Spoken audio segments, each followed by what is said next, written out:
go. Amazing. That's my boy. My boy. Breaks away from a sack and completes the pass for first down. Oh, Kittle just may have made the most amazing catch. He fights for the first down and gets out of bounds too. It's no good. Overtime. Oh, what a catch. How do you drop that? What are you, Jamal Adams? Touchdown. This is a touchdown all the way. He reached over the pylon. San Francisco beat Cincinnati.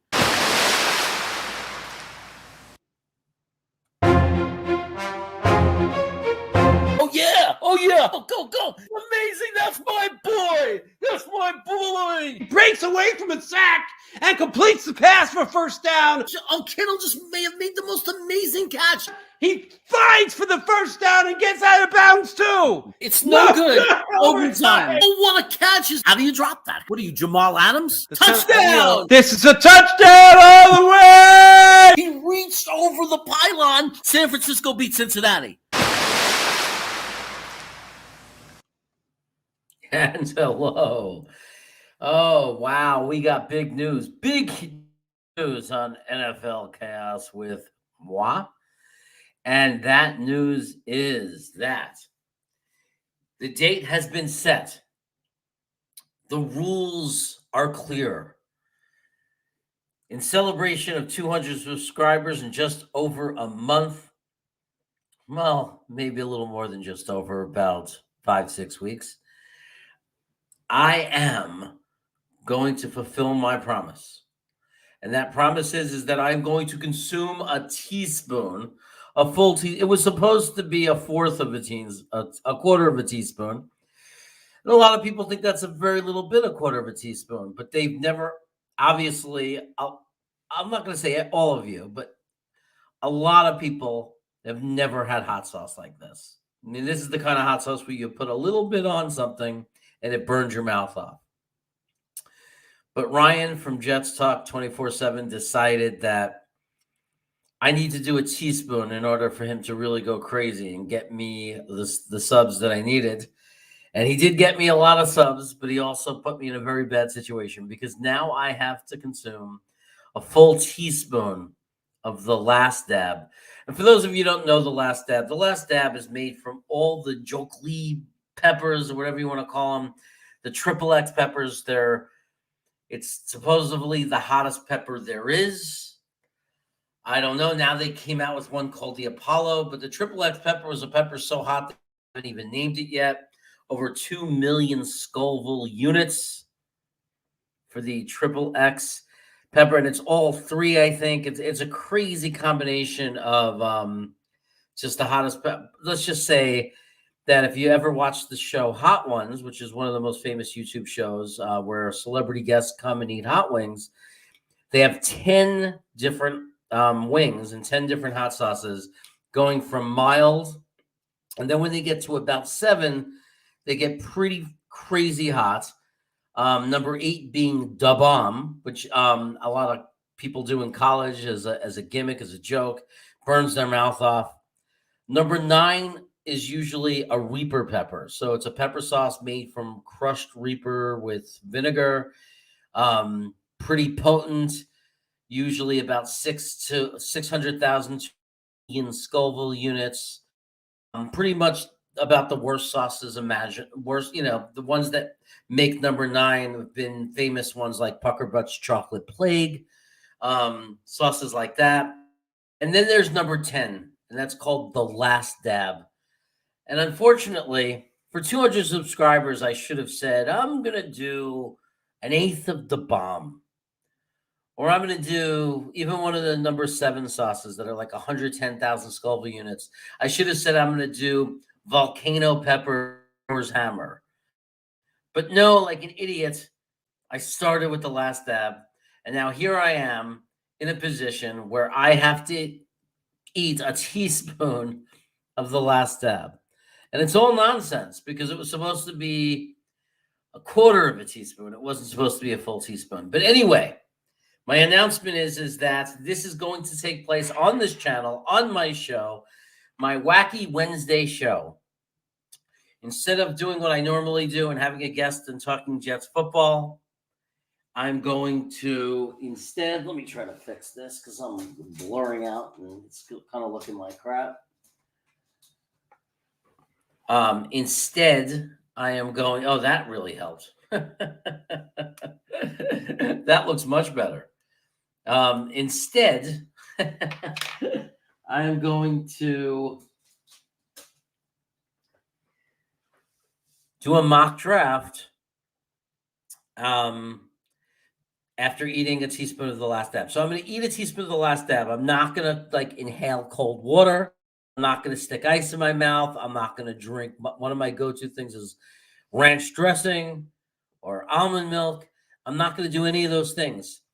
Before I can get relief and seek help, before I can shove peanut butter in my mouth or buttered bread and all the different things that I've tried in the past, I'm going to need to complete a mock draft. Someone just, one of the followers of the channel, Joe Campione, just asked, are you going to? And the reality is, I'm going to try to run it like I normally would. So if there's a good trade opportunity, then yes, I'm going to accept trades.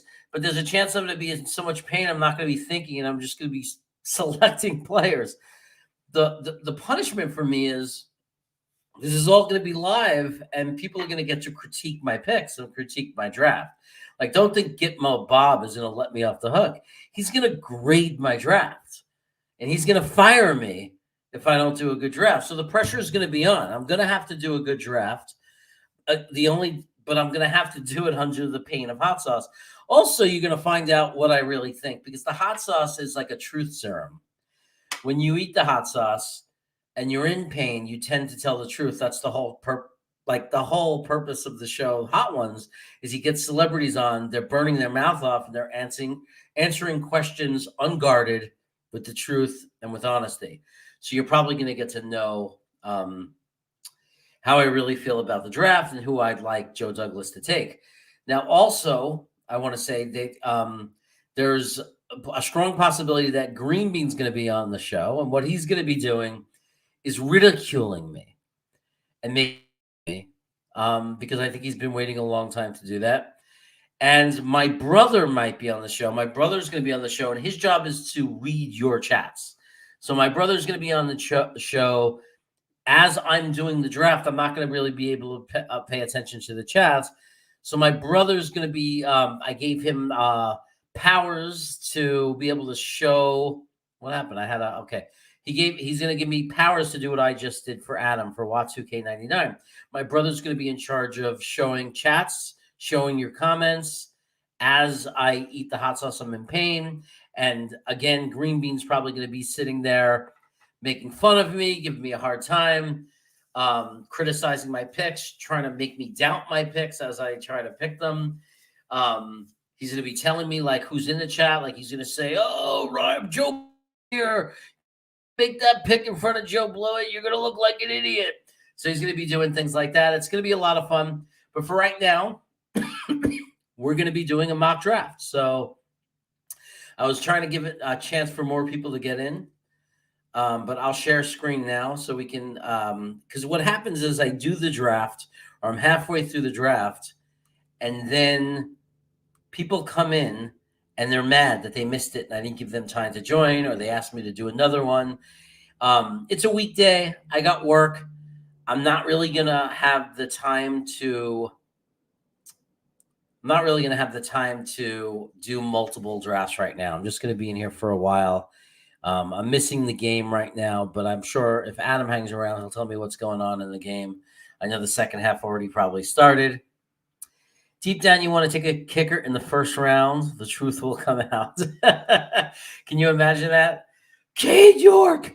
And I just take Cade York? Nah, no one will take it seriously if I do that, though, Adam. Although I could totally see myself doing it. No, I know how I really feel and how I really want the draft to go, but I gotta say, I do and I don't. I sound like Christopher Guest right now in Best in Show. I do and I don't. I do and I don't. Because there are times where I would be perfectly happy. Like part of me, part of me sometimes thinks that if we get the edge that we want, we should just grab Kenyon Green with the number 10 pick if he's there, and just be and draft for the trenches.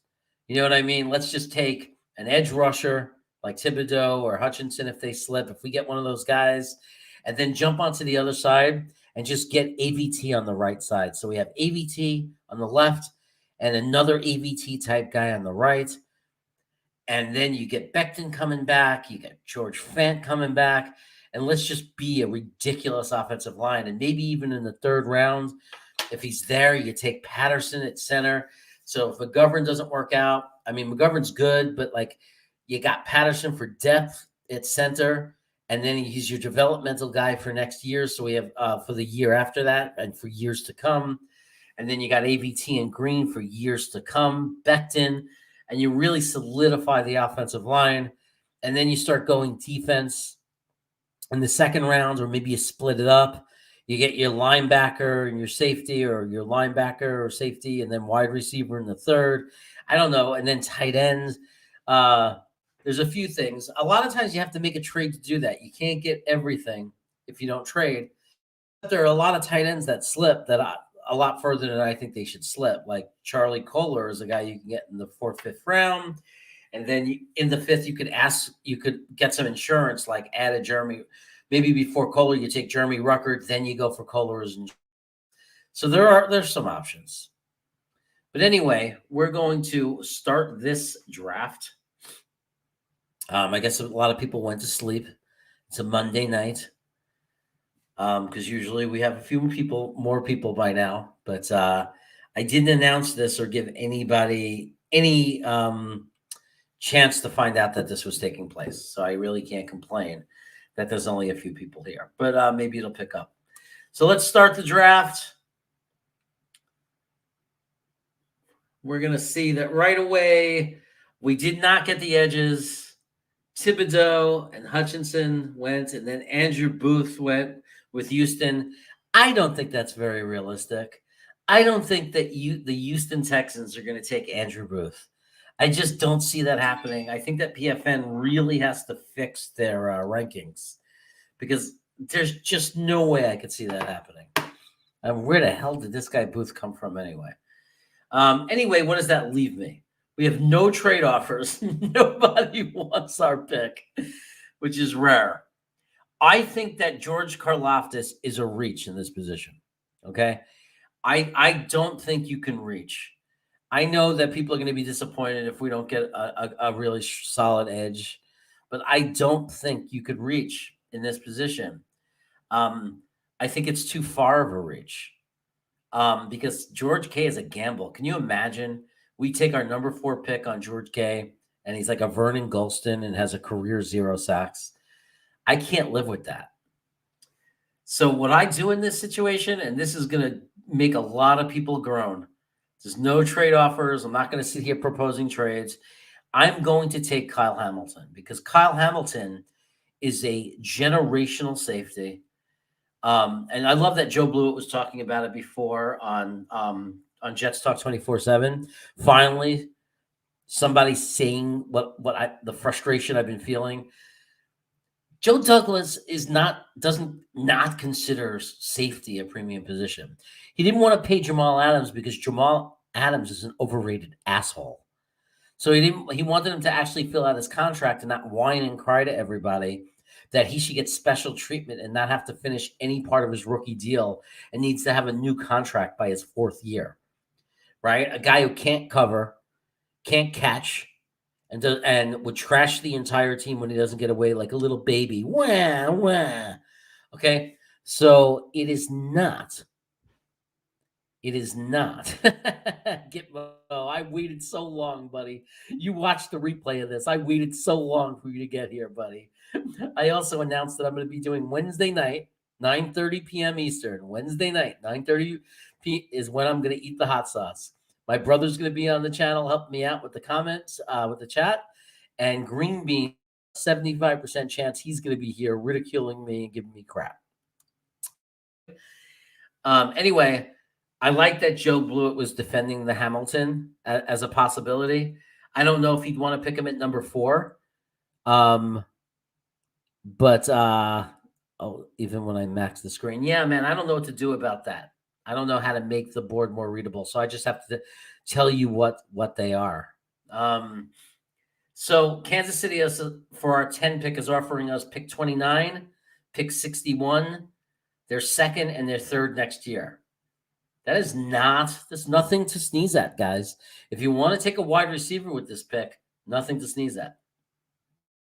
Now, by taking Hamilton, we put ourselves in a bad situation, though, because we still have not addressed edge. And now that Gitmo Bob is here, I feel a lot more pressure that we have to find an edge.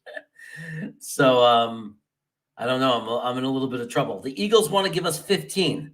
So they're going to say, we're going to give you our 15th pick for your 10th pick, and we're going to throw in our 51st pick, which is not bad. It's a second-round pick. Gets us some extra help right now. So I don't think that's an unreasonable thing. Green Bay wants to give us their 32nd, their 64th, their 96th, their second, and their third for our 162nd and our 10th. I just don't want to drop back that far, guys. So I'm going to take the Eagles trade, and I'm going to go back to 15 because the three top edges are off the board anyway. I'm going to take a gamble here. Okay. So now I just want to say right off the bat that who went off the board? Who got picked? Stingley's gone. That's who the Eagles wanted. Green is gone. KR Elam is gone. Garrett Wilson is gone. Jordan Davis is gone. I didn't want any of those guys anyway. And still on the board right now, I'm not interested in Jacksonville's trade. I'm not trading down to 33. And Kansas City is offering 29. I'm not going to do that. Yeah, I love Dean too, man. Yeah, I know he's made an impression on you, and I could take Dean right now, get Mo, but then I didn't get my edge. And I'm thinking of taking a David Ajabo. I think we have to take Ajabo here, right? We have to take our edge. It wasn't happening in the beginning of the draft. The Greek would have been reaching. He was gone by our 10th pick anyway. The other two guys were gone. I think we just have to gamble with Ajabo with the 18th pick now. But at least I got some trade capital out of the trade, right? I got us an extra second-round pick. So it's not all bad. I love Nakobe Dean, but we can't get him. If we take him, we don't get an edge. Unless you're willing to gamble on some second, the third tier of edges. So I think we got to go David Ajabo here. And I do it. And let's see. First of all, I always look to see if Dean somehow by some miracle slipped. He did not slip. 35, I could trade down to 43 and get their 74. I like that because we pick at 38 anyway, so we can still get. I don't need Brisker at safety, to be honest with you. I like getting that extra 74. That's a nice third-round pick. Or I could trade down to 37 and get an 80. The problem with that one is, which is nothing. It's trading down 2 spots, but they want my 108 for the 80. So I gain 28 spots, and I give up 2 spots. And I don't even think I'm going to lose the guy I want. I mean, there's 2 safeties up there that are totally good if I wanted to go safety. I kind of want to go linebacker, so I'm trading down to 43 for that. So I'm going to pick up Atlanta's 74th pick and trade back to 43. With my 38th pick, Cleveland wants to give us their 44th and their second-round pick next year for our 38th and our 108. I'm not comfortable giving up any picks this year. Like, I want to gain picks. I don't want to pick. I don't want to give it up. So I'm not going to do this. I mean, some people, Joe might. I mean, I already picked up some picks. I'm just going to pass on it, though. You're right. Okay. So now here we go. We really need as a linebacker, but it's a little too early for linebacker. And we do have another pick coming where we can grab one. So what I'm going to do is, I think there's a lot of value right now in taking Ooh. Ooh. I just got hit with a realization. I was going to take Brisker, but is safety really as important right now, considering how deep it is, over a right guard? Don't we really need a right guard? I think we really need a right guard. Zion Johnson from Boston College. He has 2 years of experience in a triple option offense and one in a power run scheme.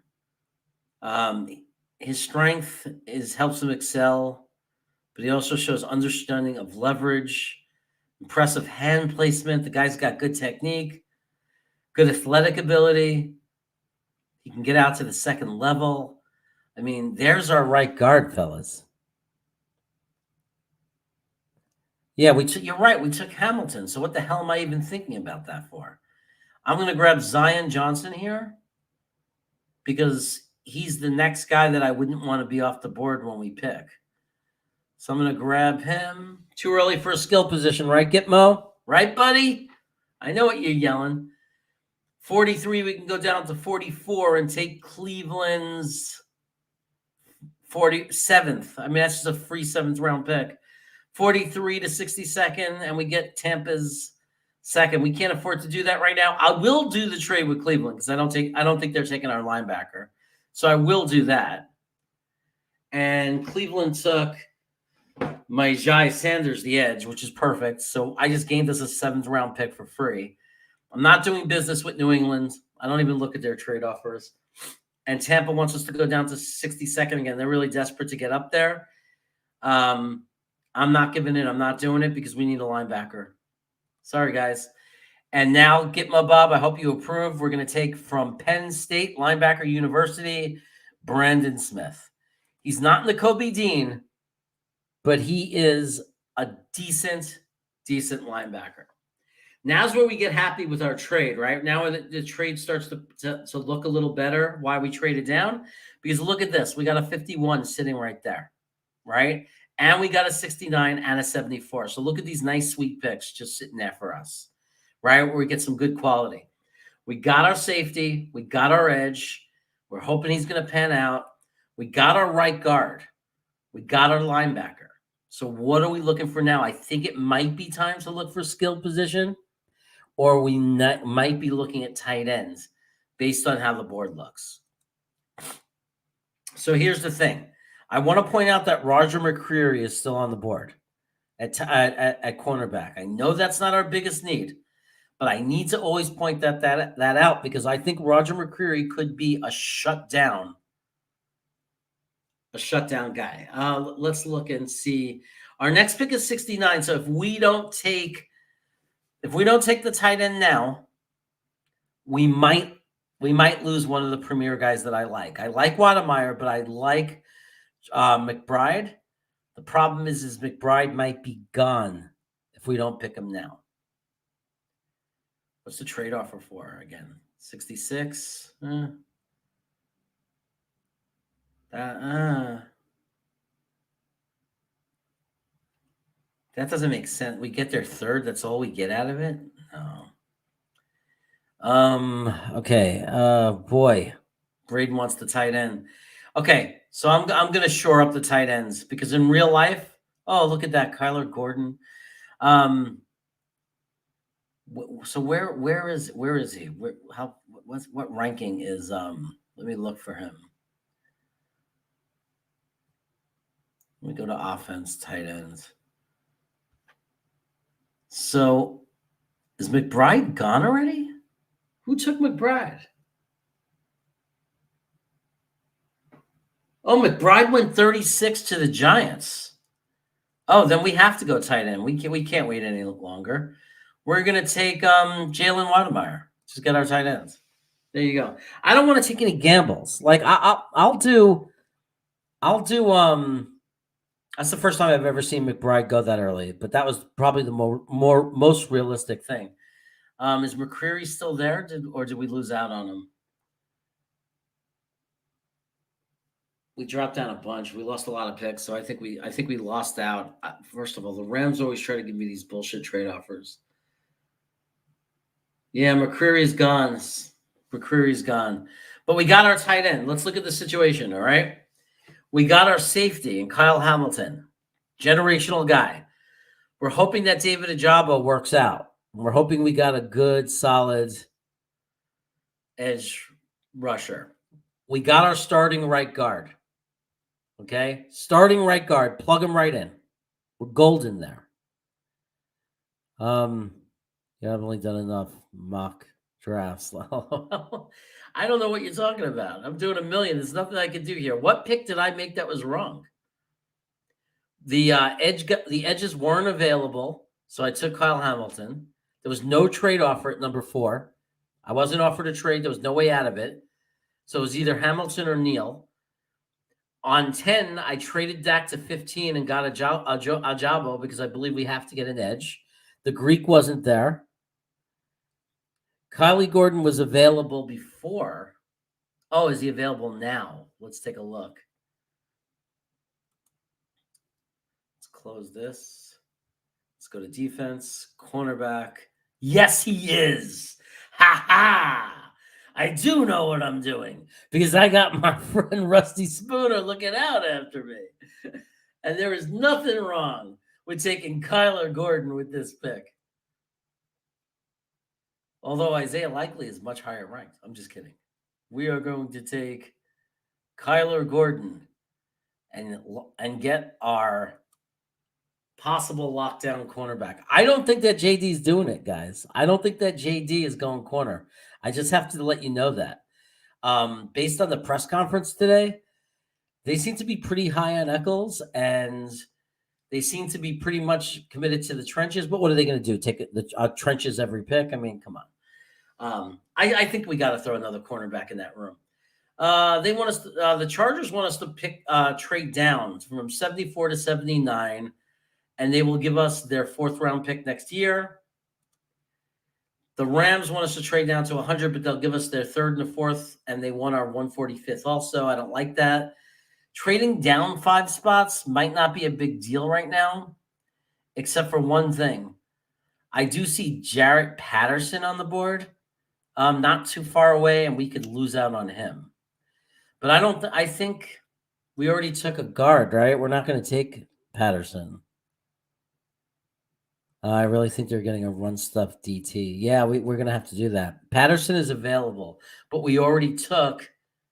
Okay, so let me show you this. What do I need that 4th for, right? Okay. So we could take Jarrett Patterson now at center, right? The problem is we haven't taken a running or wide receiver. Okay.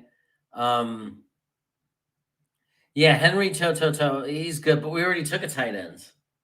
Do we double up on tight end? Well, I mean, we already took a linebacker. Do we double up on linebacker before we address center? Because here's the thing about center. Patterson is not a guarantee. He's not a lock. Although Notre Dame is a pretty good school to take an offensive lineman from.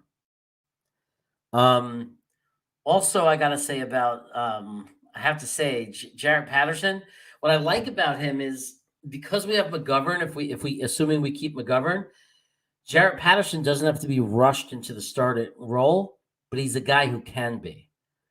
So if McGovern, for some reason, something goes wrong with the negotiation, if we don't want to give him 9-10 million, and we, I don't know how long in the process we have to make a decision on McGovern, so that's important too, right? Like how long, Chad Muma. But I already got a tight end linebacker, guys. We're not taking 2 linebackers. I mean, I might, a different kind of team, but this team is not. They like Nasruddin and Sherwood, even Sherwood hurt. I mean, I already brought in another linebacker. They might bring one in a little later, but I don't see them bringing in a second linebacker so fast. And I know it's frustrating because, like in a traditional draft, I'd say our linebacker cores suck. CJ's going to be gone. I'd have no problem if they took a second linebacker, but they don't usually do that in the traditional way. They took safeties and converted them. No, I didn't get Dean. I got I got the guy from Penn State. I kind of feel like we have to take Patterson. I think we're going to need a center after McGovern. I don't want to go with a rookie in year 3 of the rebuilds. Like I don't want to have to Like McGovern's in his last year. What if he leaves? I don't want to have a big question mark at center. And this guy gives us a shot at maybe being our center for the next 5 to 10 years. Kind of think we have to grab him. I'm going to do it. Now I have to start looking I have to start going for some specialty positions. Like we need some. I'm round 4 already. I got to hope there's a running back left. Shitty offer. I'm not trading down to 134. Okay. Okay, there are running backs left. Even though we're at 108, I see Tyler Algiere, who I've taken in the past. And one of the reasons I like him is that one of the reasons I like Tyler Algiere is he's BYU. And Zach, he's good out of the backfield. He's made some, he has a connection with Zach. So that's a good thing. We also have Zonovan Knight from North Carolina State, who's not a bad player.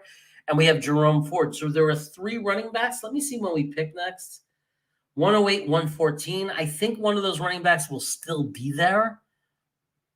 And Channing Tindall is a great linebacker. And you asked who's available. John Mechie is available at wide receiver. I know he's coming off an ACL. But John Mechie would have been a first or second round pick without the ACL injury. He's young. He's going to come back from it. So, yeah, you're liking Leo Chanel, huh? I don't know if he's available anymore. But Damone Clark is, and Channing Tindall is. So that's some pretty good stuff. Running back Hassan Haskins in the 5th. Kid is legit. Huh. Never heard of him. I got to look at tape. I don't know that we got. I mean, we're not gonna be able to get a wide receiver. I mean, George Pickens slips pretty far. He's all the way down here at 133. George Pickens. Just saw him make a good play. Got called back, but it was a great play. So Pickens is good. I don't know why Pickens so far. In Draft Tech, he's like first, second rounder. Doesn't make any sense. I say that we got time. Like, even if we don't have, like, I think we sign a wide receiver anyway. We're going to sign like another Coles type for like reasonable money. I say we got time. So I think we could wait on Mechie even if he's not ready right away. I think we could develop this kid from Alabama. He was supposed to be a first, second round pick. I say he's young and he's going to recover from that ACL. I'm going to take a flyer. I'm going to take a shot on John Mechie. Okay. Not on John Mechie. Okay. 114. And now look at this. I'm not doing trades this late. Damone Clark is still up there at wide receiver.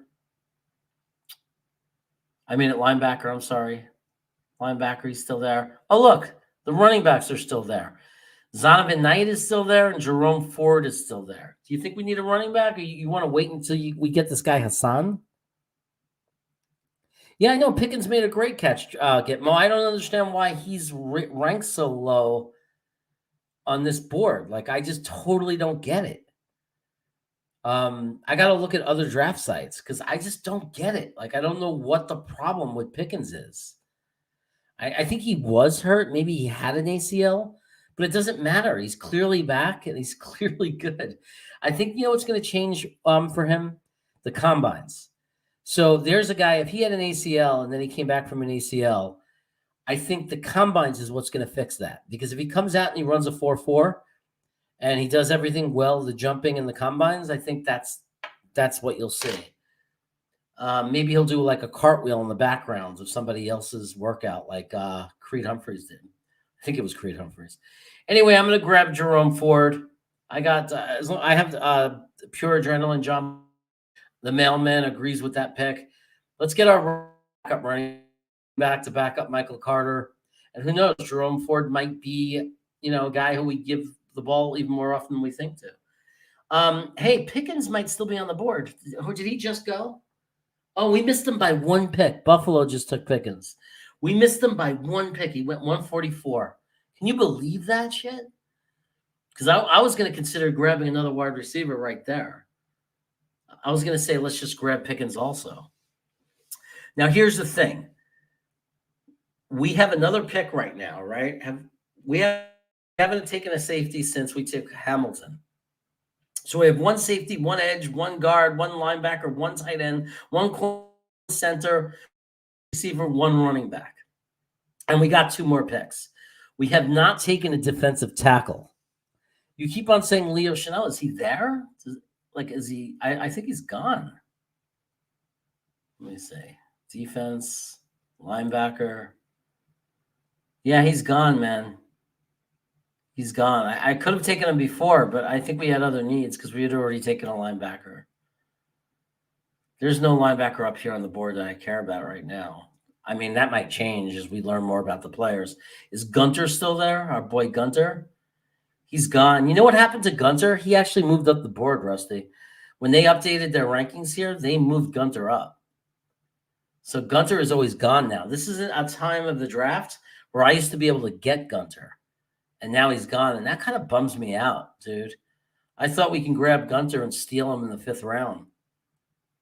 And that doesn't look like that's going to be the case. So here's what I'm really interested in. I think we need a defensive tackle, to be honest. Where are we picking? 145, and we got a number 10 ranked. So that's value. Chris Hinton from Michigan is 117. There's a lot of value up here because we're already at the 145th pick. Yeah, everybody's starting to see it. Yeah, Gitmo, you don't want to see another tackle, huh? We're going to move JFM to the inside. We got Q Williams there. Maybe we keep Rankins or Foley Fadokasi.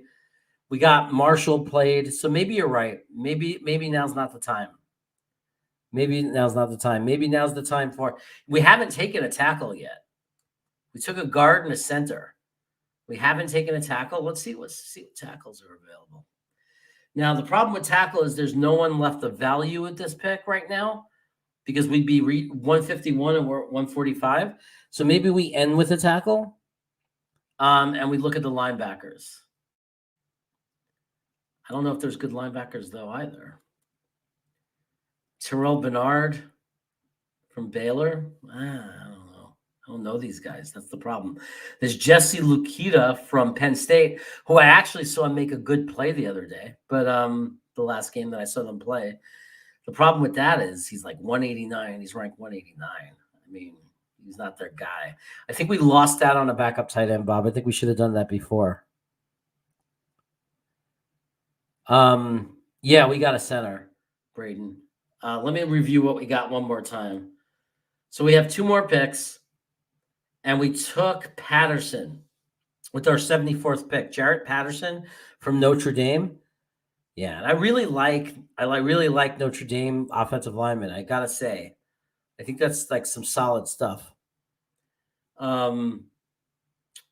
Doubling up on linebacker, I don't think that JD's going to do it. I mean, I think we just got to go for value picks here, right? I mean, let's just look at the number and look at value and positions of need to decide, what we double up on. And that's actually a great suggestion, Braden. Let me see, because I have no problem taking two tight ends. None at all. And let's see, Coulter. There he is, Charlie Kohler. He's still there.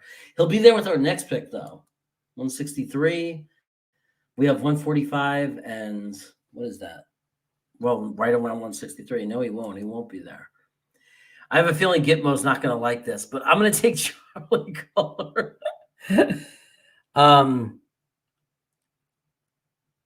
Okay, let's see if he's there. Let's go for – let's lock up Charlie Kohler now, okay? So we get Wademeyer and Charlie Kohler. One of them is definitely going to be very good. I don't think there are any more safeties. Let me look. I'll take that one last look. Smoke Monday. That's the last safety. Well, Quentin Lake from UCLA, who might be there later. Tyreek Smith's from Georgia. But there's Isaiah Polamalu, and he's going to be there, so we can get him. I just like his name. I like the bloodline, Better than a DT. Yeah. Let's just take Kohler. You know why?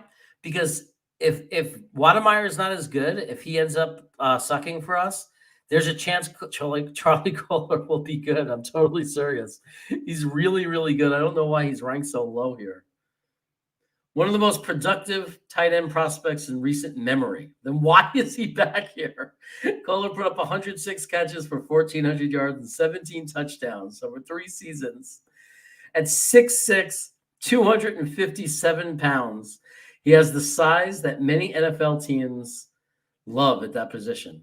They actually use that word that's spelled C-O-V-E-T, but I'm afraid I'm going to mispronounce it. So I'm going to take Kohler. Boom, it's done. It's done. We had a solid draft in tight ends. And now we're going to look at our safety situation and see if he's there. He's there. Quentin Lake is there too. You're telling me I should take Isaiah Polomeo over Quentin Lake from UCLA. Oh, I take the kid from USC, right? They play in the same conference. You're laughing.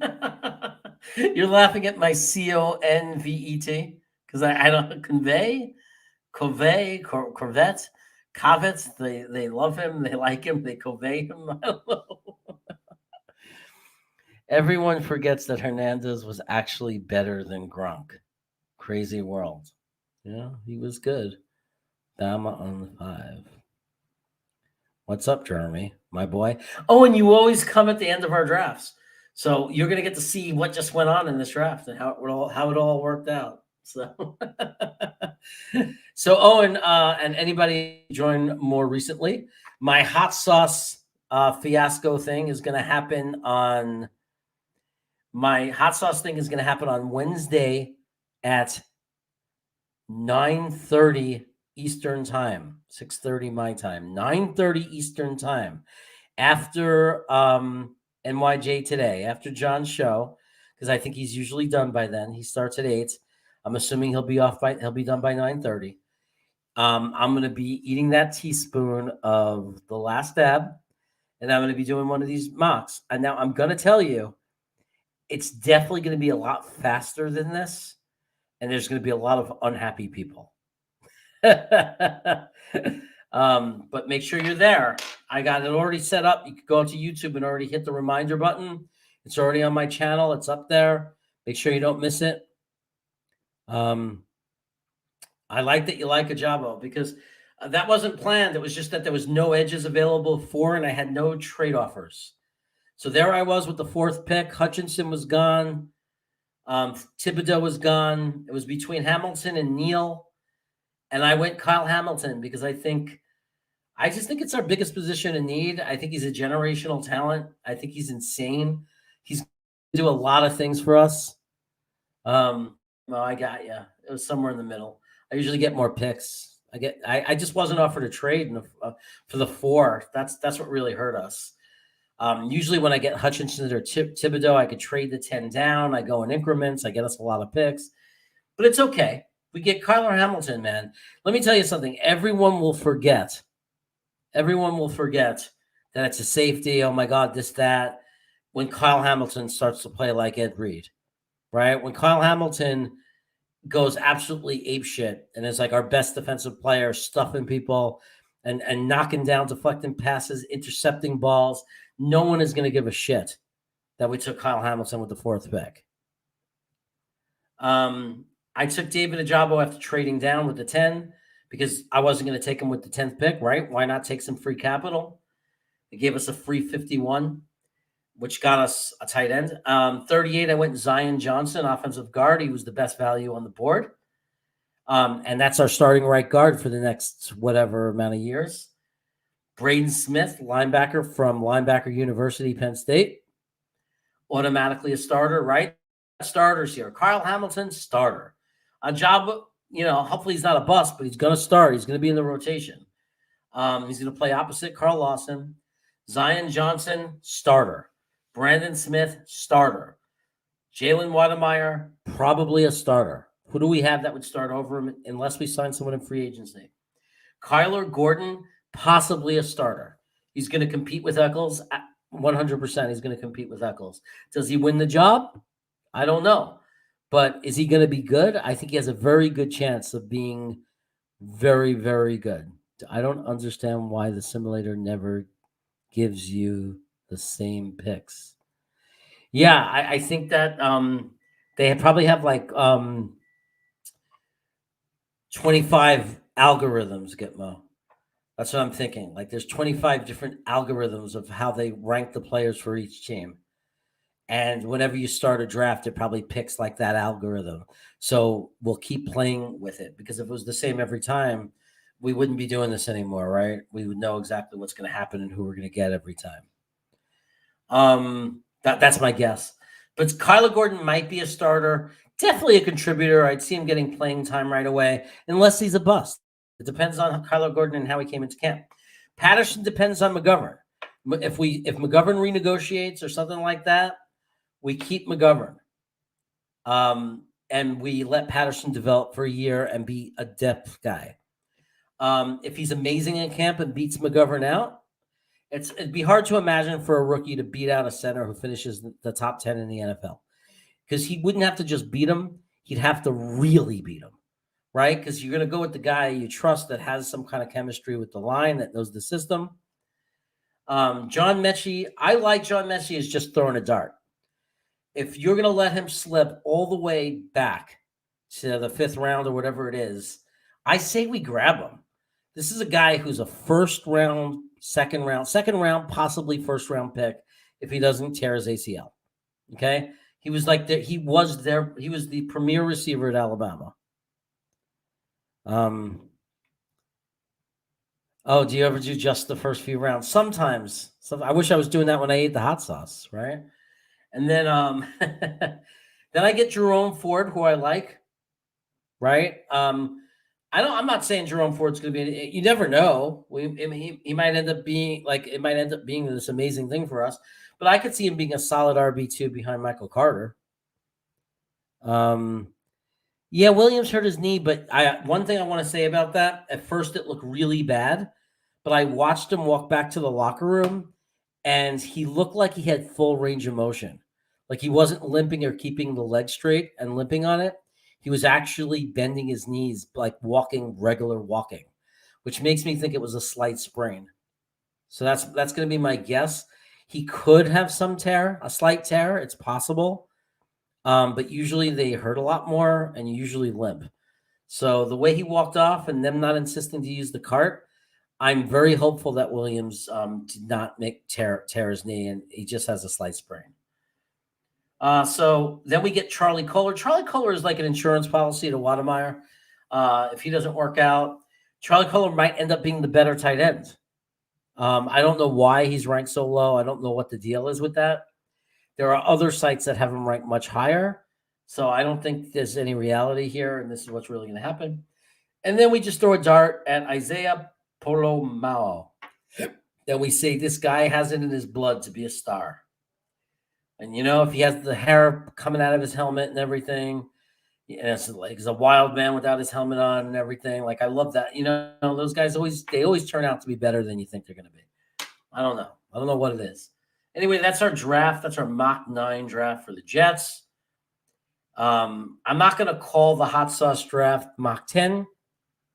That's a special edition, a special episode that we're going to do. And that's what I'm going to say about that. I don't know if we could really, you tore Carlos Jr. walked around for weeks with it. Yeah. So look, it could be a tear, but hopefully it's not, it's not a complete torn ACL, right? Or PCL. That's what, hopefully it's something that, if it's surgery, is one of those surgeries where you could, recover in 6 to 8 weeks if it was their season, like it doesn't have to be like the season, a 1-year thing. We don't know. So yeah, you're right. I mean, he's not out of the woods. We're going to hope for the best.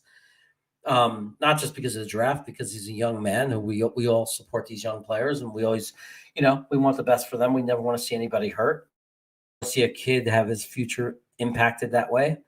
So, we're gonna see what happens, and we're just gonna hope for the best for these, these kids. They play for nothing. They're putting, they risk their health for nothing, while other people make a lot of money. So that's why it always bothers me when they, with the whole money thing, and like God a commercial. They get kicked out of college or something. It's absolutely insanity to me. You're not a lot of profit from your talent. And, it's like, and you have to sit there and keep playing and risk injury. I know there's some insurance policies for like $1 million, but give me a break. These people are making a lot more than $1 million. Mock draft 9. Let's see. What are you saying, buddy? What are you saying? Season ended 28 hours ago. Yeah. Well, I wanted to find some content for the channel. I'm not going to make a living trying to put up statistics, data, and spreadsheets. We already got a guy that does that. He's much, much better at it. He's also got a better voice. I need some kind of gimmick. You know what I mean? We got Green Bean who just does the takes. I do that on Wednesdays. I get guests and do that kind of thing. But I needed a niche. So my niche is to do mock drafts and Gitmo Bob grade me. I almost want to give Gitmo Bob an official position on the channel. Like he's the grader, not just for the mock drafts. Like Gitmo's going to let me know how I'm doing on all my takes and everything, my shows. Like I'm just going to go to Gitmo and how am I doing? Because if I'm making, and Salting Nuts too, if Salting Nuts and Gitmo are happy with my shows, I know I'm doing something right. I'll just say that. Okay. They're not giving you a free pass. I like that about them. People avoided that. I don't. I like people who could be honest and just tell you the way it is. Like Jeremy, that sucked. Or Jeremy, you wasted our time. It's fine. Like it's fine to be honest and say that. Or I don't agree. I like that. I think that's cool. And it's just it's gonna help me become better at this. If you don't like it and you don't say anything, I'm just gonna continue to suck. So, say something if I'm sucking. How am I feeling about the top 4? Aiden, Tom, Neil, and Kyle. I'm perfectly fine with any of those guys. Yeah, I won't be mad if he takes Neil. I don't do it. I will not be mad if he takes Neil unless Thibodeau and Hutchinson is there. Then I'd be mad. Like to me, it's like you. And I'm not saying I'm 100% confident in Thibodeau and Hutchinson. I'm just saying this is it's like the second position to quarterback in that. Like this might be the last chance we have that high of a draft pick. If it's not quarterback, that's the year you grab your edge. If you have somebody there. And I just think that those guys, they might be, they're possibly the guys. And I think we have to take the shot at getting the edge. It's been too long. And if we can throw a really good edge, if we hit and you got someone on the opposite of Lawson and Lawson comes back okay, I mean, we're just good, so but if we don't get those 2 top guys, I prefer Hamilton if we don't trade down. A good trade offer could always tempt me away from that.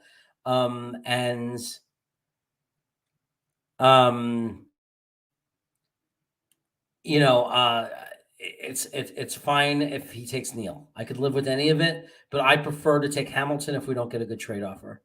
Eventually, best players don't play professional football, and they get a free college education that helps down the line. I agree.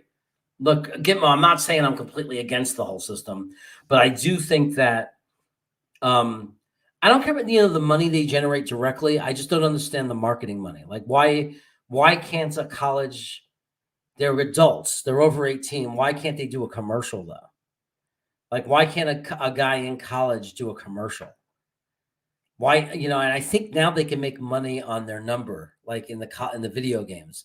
But I that was the thing I didn't understand is why can't they do a Wheaties commercial? Like that's what I don't understand. And the Olympic athletes used to not be able to. Remember? It didn't make any sense. You're a professional gymnast if you do a commercial? Really? It's like this rule. No, you have to be poor. So that's what I didn't understand. And that's what I still don't understand. Unless the law changed, because I know they're allowed to make money now from like those video games and some things. So I just think that they're putting a lot on the line in football. They're really risking a lot. So yeah, edge is our biggest need. Left. I just think those 4 are the top 4. Yeah, those are definitely the top 4. Jaguars do the smart thing and get in the L, and Houston goes for Kyle if he's generational. People say, yeah, I think that's a possibility of that. I'm not convinced that Houston's not going to want a quarterback. I know a lot of people think they're going to go with this kid from Stanford, but I'm not convinced of that. But they might not take a quarterback in that spot, right? They might trade down. I could totally see Jacksonville taking an offensive tackle, taking Neal, and maybe even swapping out the first pick, going down 1 or 2 spots to do that. Wouldn't shock me. Maybe next draft we might take another edge just to have another roll of the dice. Yeah, I usually take Jeff Gunter from Coastal Carolina. But I gotta find where he is on the board again. I got spoiled. He was always there in like the 5th rounds, and now I don't see him in there anymore. So I kind of I have to get used to that, and I have to adjust my draft philosophy and the way I trade the picks, so I have that extra pick in the right area of value to get Gunter. I think he's the right guy to throw the dart on. I don't know. I haven't watched enough tape on everyone else. I've just watched a lot of. I noticed him when I was watching all the Zach tape, so I kind of got a look at Gunter, and then I started looking at his other games and started looking like every defensive play for Coastal Carolina against another team, and I would just keep my eyes on Gunter the whole time, and he wins. He just wins all his battles, so I just liked him, So I don't see why we would go with Davis playing so well, but where maybe they could trade back. Yeah, I don't know that they would. I'm saying is I don't, he's Dinkin and Duncan, so they might not. They might know something about him, right? They might say, yeah, but we're gonna be very limited with him because he can only do this or that. Like he's only capable of so much. I don't know. It depends. Because I know he looks better. He looks better than Zach right now, some would say, right? But he's doing different things. He's not being asked to do the same things. So it just depends. I think if there's competency, I don't know how competent those guys are in Houston, but if there's competency there, they know more than we do. So they can go either way. That's how I feel. But I think it's a bad draft to pick a quarterback so high. But it's only January, so we don't know what the board's going to look like. After all those compounds and all that stuff, the combines. Things might change, so we'll see. I think they'll be fine with them taking an edge again in the next draft. Why not? Yeah, it's hard to say. It's like there's no guarantee of what anybody's going to do. We know that from the years, right? We just simply don't know. Let's see. I'm trying to figure out how I can stop sharing. Oh, there it is. The little blue button. So you guys get to see my beautiful bald head again. TD Bama, what's the score? We have a serious problem on the right side of the O-line. No question about it. Dr. Blacker and Moses are not the answers. We need to use the pick 10 on the O-line. I am not against taking Green if he slips to the 10 spot. I'm one of the few people who say that. No problem with that, man. He is more highly regarded than AVT was. AVT wasn't being talked about as a top 8 player, and I don't know if it's going to hold and if it's going to stay. I don't know, but I have no problem with us taking Green. That's like then we have the 2 best guards in football maybe one day. You're talking about the combination of AVT and Green. That's just off the charts, man. I have no problem with that. True Davis is doing decent with very little talent there too. So yeah, I just gotta wait and see. I personally haven't seen enough of him. Yeah, I just don't know.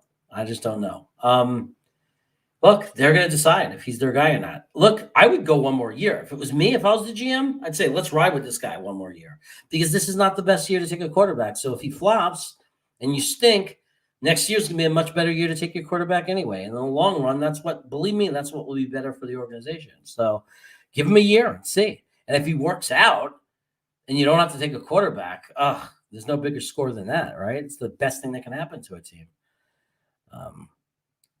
Yeah, look, I'm happy with our tackles. I'm not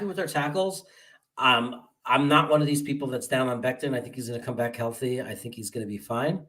I'm more worried about the guard position and future center position. That's why you see the drafts the way I draft. That's why I like to get Patterson or Lindstrom. And that's why at number 10, I'll be one of the few people. Well, there'll be 2. It's not the only reason I won't be pulling my hair out, as you could see, but I won't be pulling my hair out if we take Green. I won't. I mean, and no one will be upset about it in the future if he's an all-pro guard. I mean, if he turns out to be an all-pro guard, you don't complain. It doesn't matter what position he is. You get a guy that's like top 5 in the league, right guard in the league, and him and AVT, Becton, and we have one of them, and we get into the top 5 offensive line in 2 or 3 years, and we're just running up and down the field and giving Zach all day, and we have a dominating offensive line. No one's going to question those picks ever. No one will go back in time and say, I wish we picked differently. 18-13 Bama. Much closer game this time, huh? Yeah, I mean, here's the thing. But they know, right, Gitmo? The surgeons know a little bit, not 100%, but, something went wrong, they know. If the surgeons didn't like what they saw in that surgery, they know. I heard great things about his recovery, but, I don't trust the beat, right? So we don't get to see that. If it came from Sabo, from X Factor, like next year, if he sees him and he starts saying, "Oh, he looks great. He's running around. He looks the same last year in OTAs, or whatever it is in camp." And if Sabo said that, I would trust it. I'd even trust Connor if Connor said it. If Samini, I won't even click. I won't even read anything he writes. DJ Bien, I don't hate him. I mean, but they're the beat, like him. It's hard to know. I mean, we're gonna have to wait. We're gonna have to wait until camp. But there are some guys on the inside that will be truthful with us about how he looks, and then we're not really ever gonna know until he plays, right? And maybe we'll know by camp. I mean, if we hear the same thing, he's getting sacks every other play and he's dominating, and all the talk is that he's the best player in camp again, I think we'll start to feel good. All we got to do is think about Kevin Durant. That's our hope. Right? Kevin Durant is our hope. Kevin Durant came back from this injury. He's one of the few. I'm concerned about Lawson's recovery and Becton in general. Yeah, I mean, look, Becton doesn't look overweight to me. Green Bean posted a picture that they took of him in a parking lot, and he looks great. I mean, he looks buff. He looks strong. He doesn't look overweight. He looks exactly the way a big offensive lineman should look. So I'm not too concerned with Becton. I mean, I'm concerned with Becton more than I would be if he was healthy for 2 years and just was coming off a great year. But I don't blame the McGovern caused that, right? I mean, not McGovern, and Rotten caused that. A guy rolled on his knee. I mean, it's just that simple. And I don't get the overweight thing because they said the same thing in camp, and then there was a video of him working out, and he looked great. So I don't trust the beat. They want a narrative, man. They want to create narratives to get you to click, to get you to read their stories. Oh, Becton's 30 pounds overweight. They're doing that on purpose. They're doing that for a reason. And they don't care about truth, man. They care about clicks. So there's people I trust. I get my information from certain people. Obviously, we got our YouTube content providers. Most of them don't have the inside information, but at least they have good takes that are honest and real, that represent like us, like you guys, like me, like real takes by studying and analyzing the team and knowing about the team. But there are guys. There are guys like Sabo. There are guys or Sabo. I don't know if I say his name. You know who I'm talking about. He's friends with Wayne Corbett. They do a podcast together. He's on Jets X Factor. He's a good guy, and I trust him. He doesn't have he doesn't try to create clickbait or his own narrative. He's just an honest guy. And I think even though people don't like some of the things that Connor says, and Connor tends to be very critical, he's honest. So he's not going to lie. He's not going to sit there and tell us Lawson looks really sluggish, like he's limping, if that's not what he's seeing. Whereas if he says he looks great and he's running fast, that's great. Now, Rich Cimini, you can't trust. Oh, he looks like he limped or whatever. He'll see the slightest little hitch in his step and say he's limping, right? He'll love it. Oh, he took a slight little hitch in his step. I can't wait to write an article and the headline be Becton is limping. Because that's what he wants, because that's what he knows is going to make everybody click on it. And he's going to create the big story. And he's going to get everybody talking about it, right? So don't trust guys like that, but we got to know who we can trust. And hey, we'll know the deal. We'll know the deal on Becton. We'll know the deal on Lawson. There are people inside that will tell us what's going on with them. And then we're going to know when we watch them on the field. So, yeah, keep Becton away from GVR. I would. There's no way they're happy with him, right? Yeah, you're late, but it doesn't matter that you're late. You're here, man. You're here. And every time I think I'm going to go on for a half an hour and do a draft, you guys show up.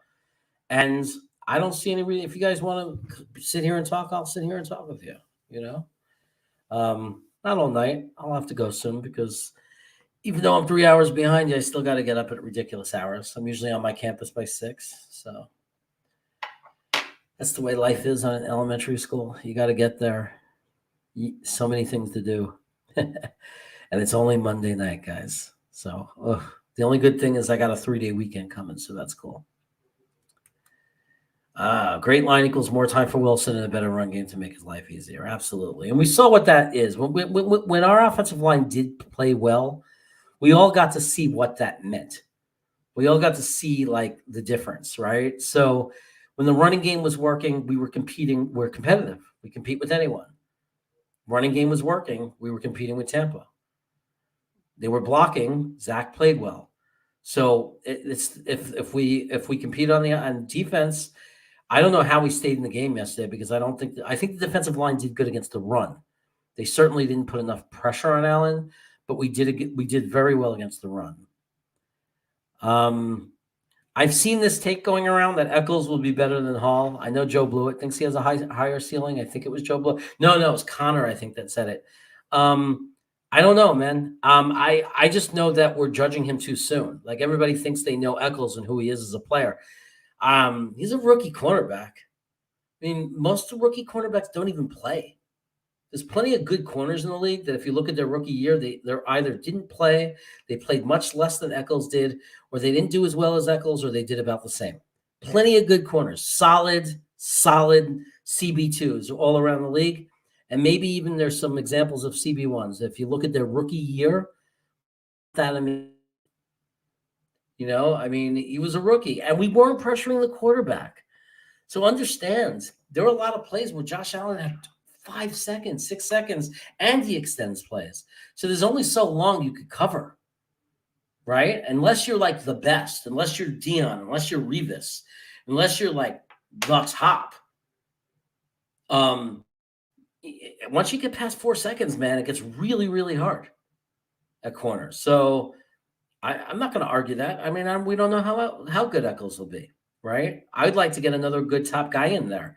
Like if they're there, like McNeary or something like that, if we get some good value and get a guy in there, or Kyler or Gordon, I don't mind throwing an extra guy in there just to make sure, though, right? I mean, and if you have 3 good corners, I don't think that's a problem. I really don't. Not in today's league. Not with the amount of wide receivers teams put out there. I bet when it comes from Salah, I don't listen to the beat at all. I trust Salah to an extent, I don't think Salah is a bad liar. I think he's a smart liar. Like, so Salah, we have to understand, he's not going to lie. He's not going to tell the truth about certain things. If he hates a player and doesn't think the player is going to work, he's not going to say that because that's going to kill the trade value of the player, right? So that's like, he's a liar like he's a poker player. So let's not call it lying. Let's say he's playing poker. He's bluffing. So, Salah's not going to get out there and say, oh, Lawson looks slower. He's about 80% of the player he was. So we're just hopeful he can be somewhat of what we wanted. Like, he's not going to say that. He's just going to say, we're trying to get him healthy, trying to get him back to top seed, top form. He's hungry about there. He's not going to want Lawson to lose confidence. So, I trust guys that are watching that have no incentive. Like Sabo has no reason to lie to us. He really doesn't. Right? He's kind of like, he has press credentials or access to the practices, at least not the press room, but he has access to the OTAs. He's able to get in there, which is a beautiful thing, but he has no agenda. He doesn't create articles or clickbait kind of things. Right? Sabo just does podcasts. He's like us. He's just further ahead in the game. And there's no reason not to trust them. And it's the same thing with Connor. And Connor's actually in the room. But but Connor, I don't think Connor creates or tries to fabricate stories. I think Connor is just he gets some slack because he's negative and people don't like his takes, so they get mad at him. But I don't think he's lying. I think he really believes that. Like I don't, you know what I mean? I don't think he's being a sleazebag. I think that people have different opinions. So I'm okay with Connor. If Connor says that Lawson looks great, I'll believe him because why would he lie about that? You know. So it's fine. You know, you're allowed to, but it doesn't matter because we're all going to know the truth someday, right? Their careers will unfold, and we'll know who is better. KD is a different breed, though. Different breed, though.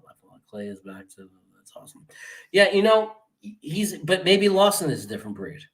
The point is, it's possible, and that literally surgical procedures get better literally every year. The technology gets better literally every year. 3 years ago, I got an implant on a tooth, and I had a gap over there in this part of my mouth for 14 months. I've had this current gap that I have in my mouth on the other side for 4 months, and I'm getting my crown next month. So, and that's technical advancement. Literally, same dentist. They advanced the technology.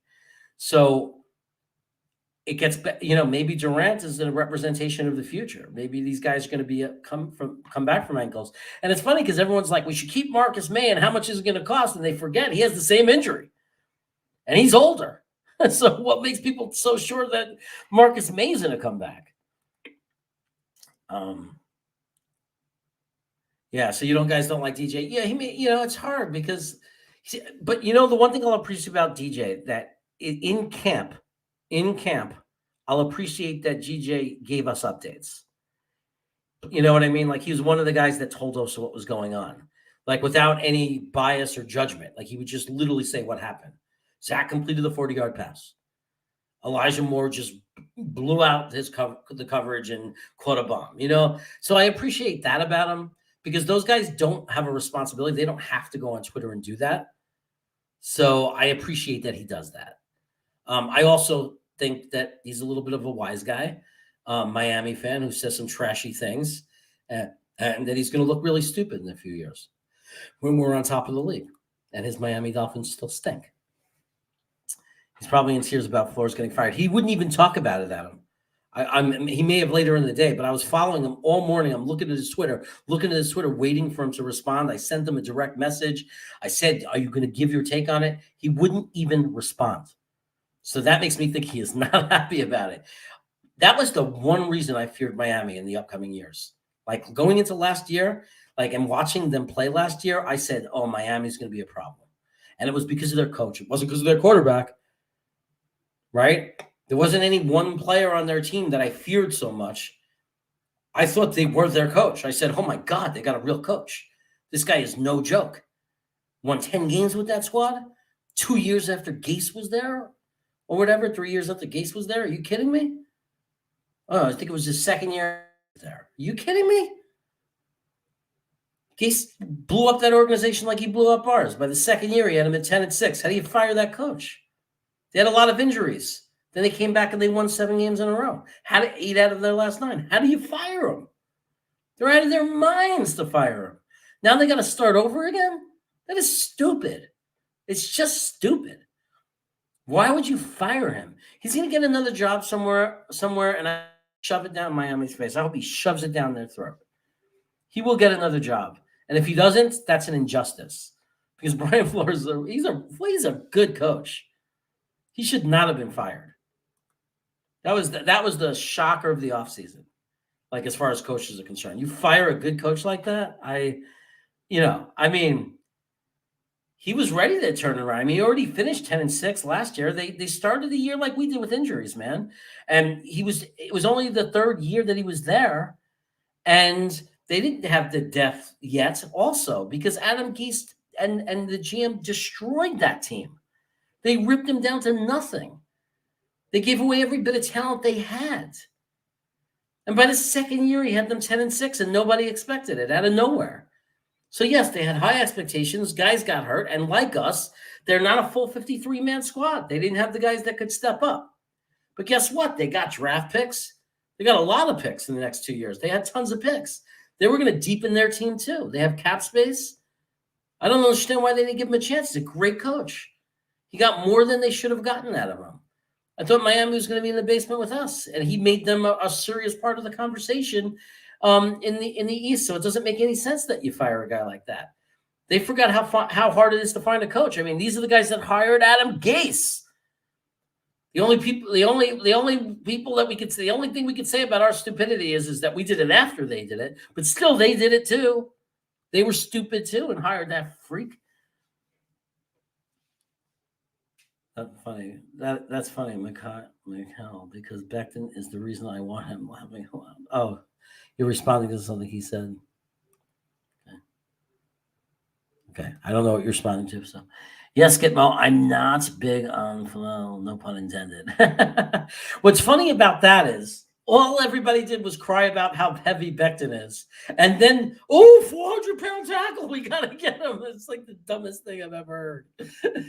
It's like, look, I don't know. I haven't looked at the guys. I looked at a little of his tape and he looked good, but I don't know. I mean, he's not ranked as a top tackle. There's got to be a reason for that, right? JD and our scouts, you got to trust them. You can't, we can't sit there and think we know more than them until they prove that they don't know anything. We have to just assume they know more than us. Oh, let's do a check with they're just like us. We all need more depth. Miami and the Jets, because we all went through the Gase era. So what is the score? It's 40-yard pass. What's the score of that? So Georgia scored a touchdown. How much time is left? It's 19-18. Georgia's in the lead. Okay. And how much time is left in the game? You may have already said it, and I'm like way behind in the chat.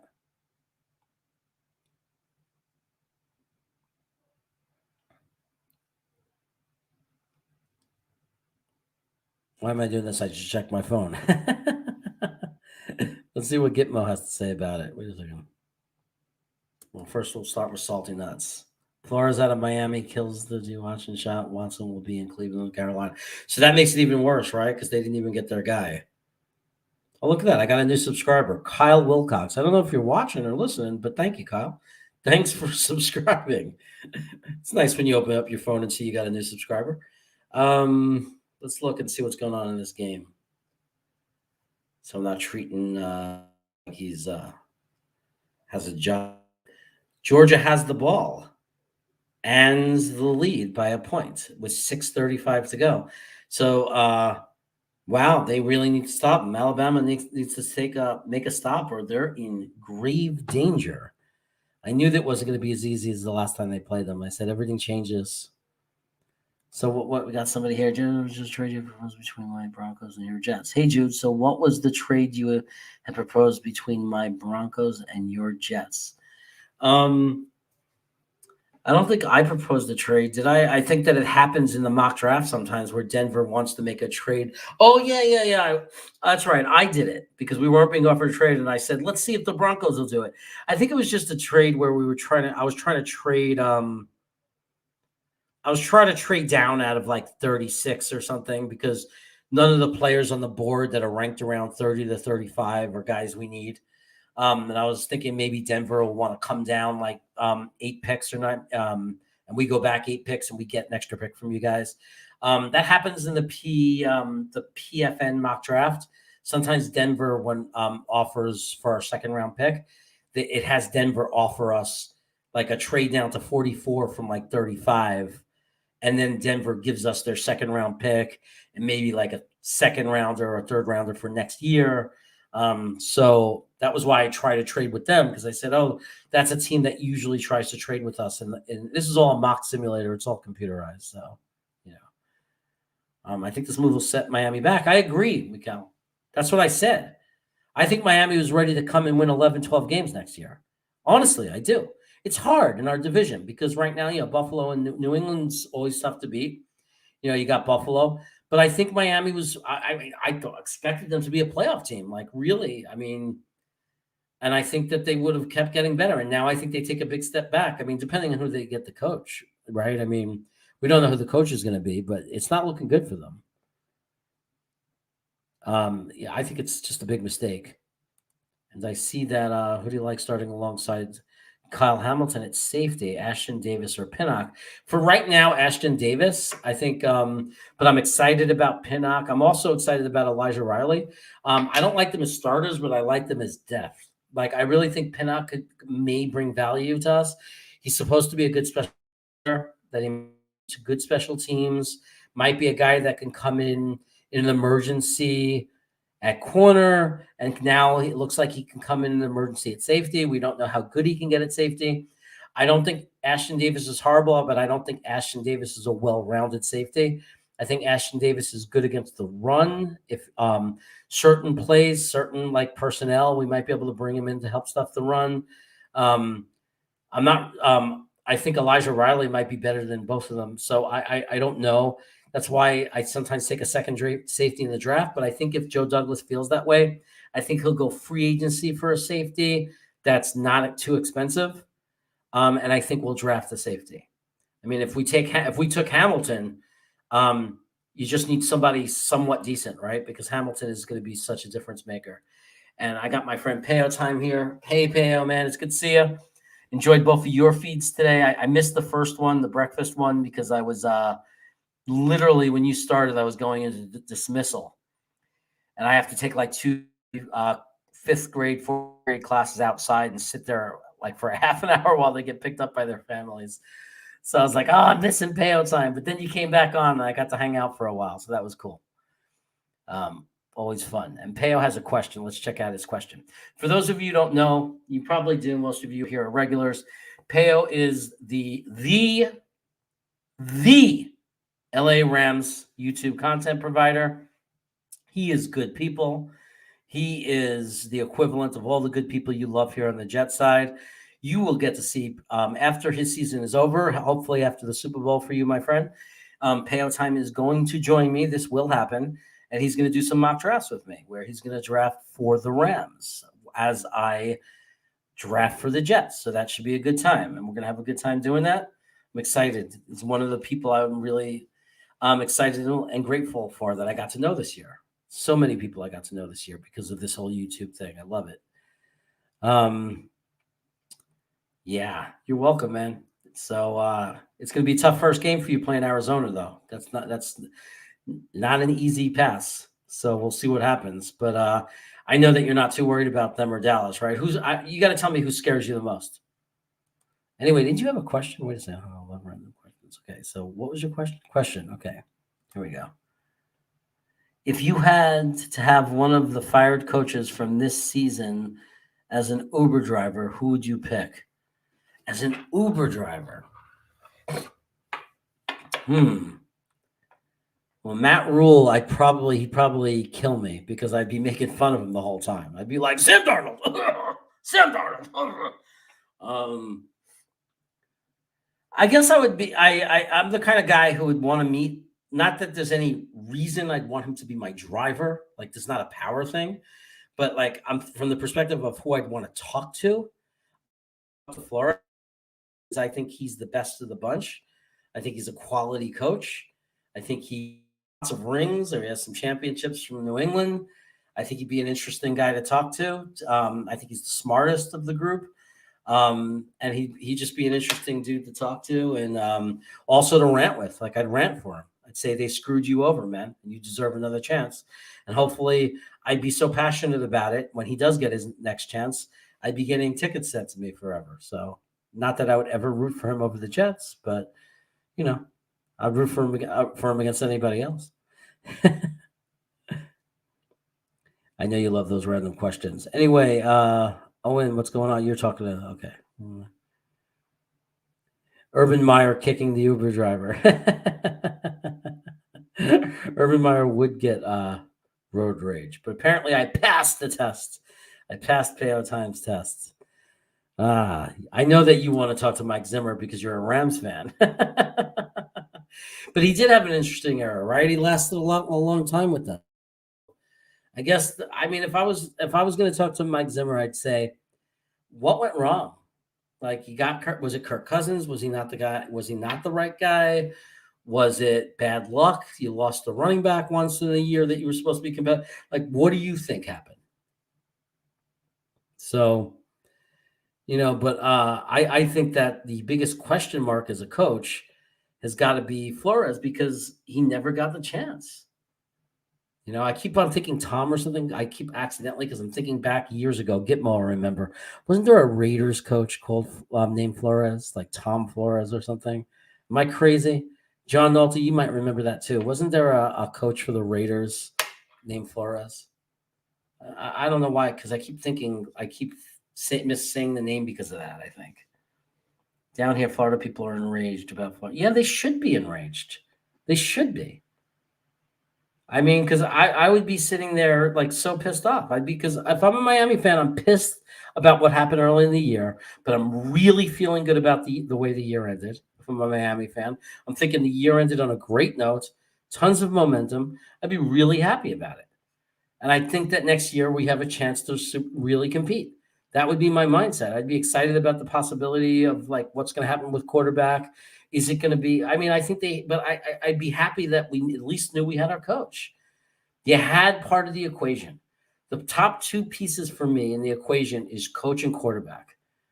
In most cases, I'm not saying there's not more than one way to skin a cat. I'm saying in most cases, in most dynasties, in most Super Bowl teams, over the years, coach and quarterback. That's where it starts. You need the other things. You need an offensive line. I'm not saying anything's more important than the other. I'm saying, but if you're going to build an organization, more times than not, that's the two things that have to be right. You have to have a really good coach, and you have to have a really good quarterback.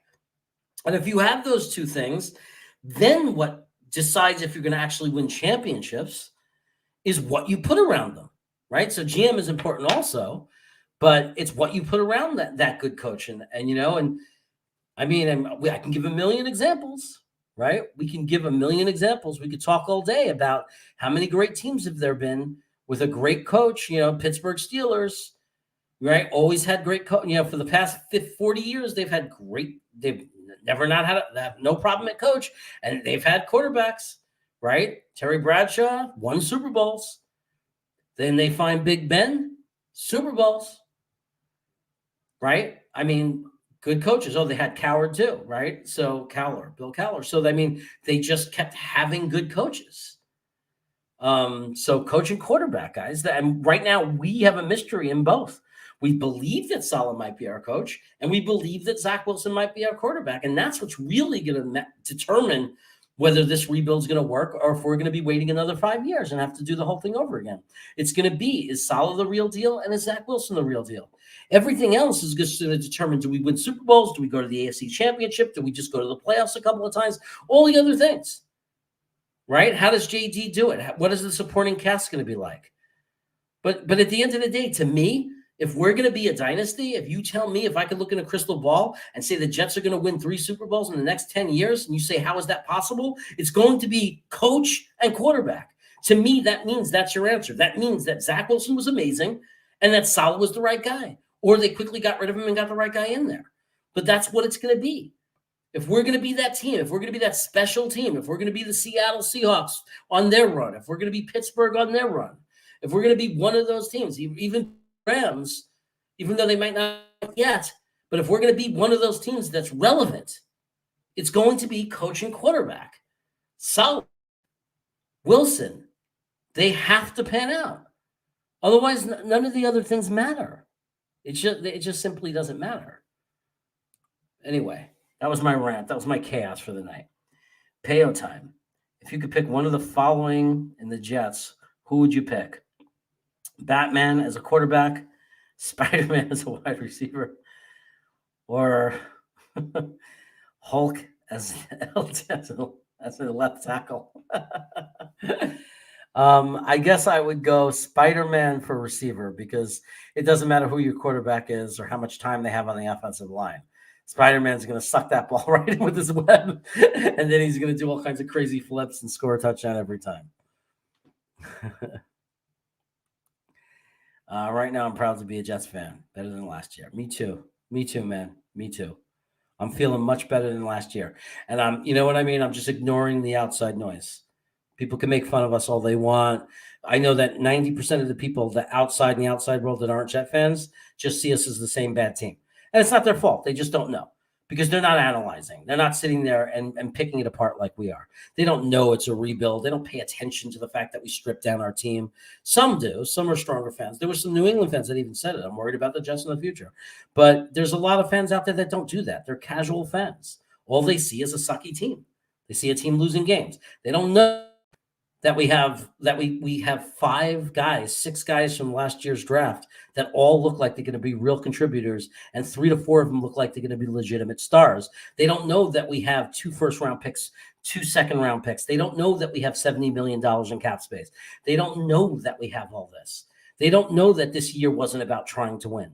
Yeah, when the players were on the field, they tried to win. But that strategy of how we built the team wasn't to win this year. It was an evaluation year. This was a year where we're getting our rookies experience. It's a 4-year rebuild. It's in 23 that we can make the playoffs. We'd love it, right? Next year, 8-9 wins would be amazing. 7-8 would be tolerable if Zach plays really well. The year after that, we want to make the playoffs. We're fighting for a playoff spot. That's what we're hoping. Then it's the years after that we're hoping we take that next step to being truly threatening as a champion.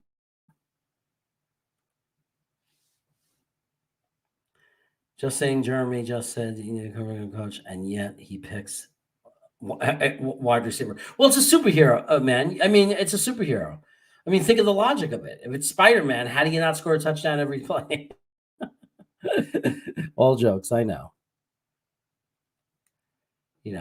No, most of the Dallas fans down here think we are on the up. Well, that's cool.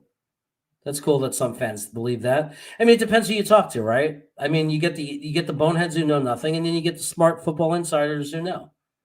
It just depends on the level of football fan that you're talking to.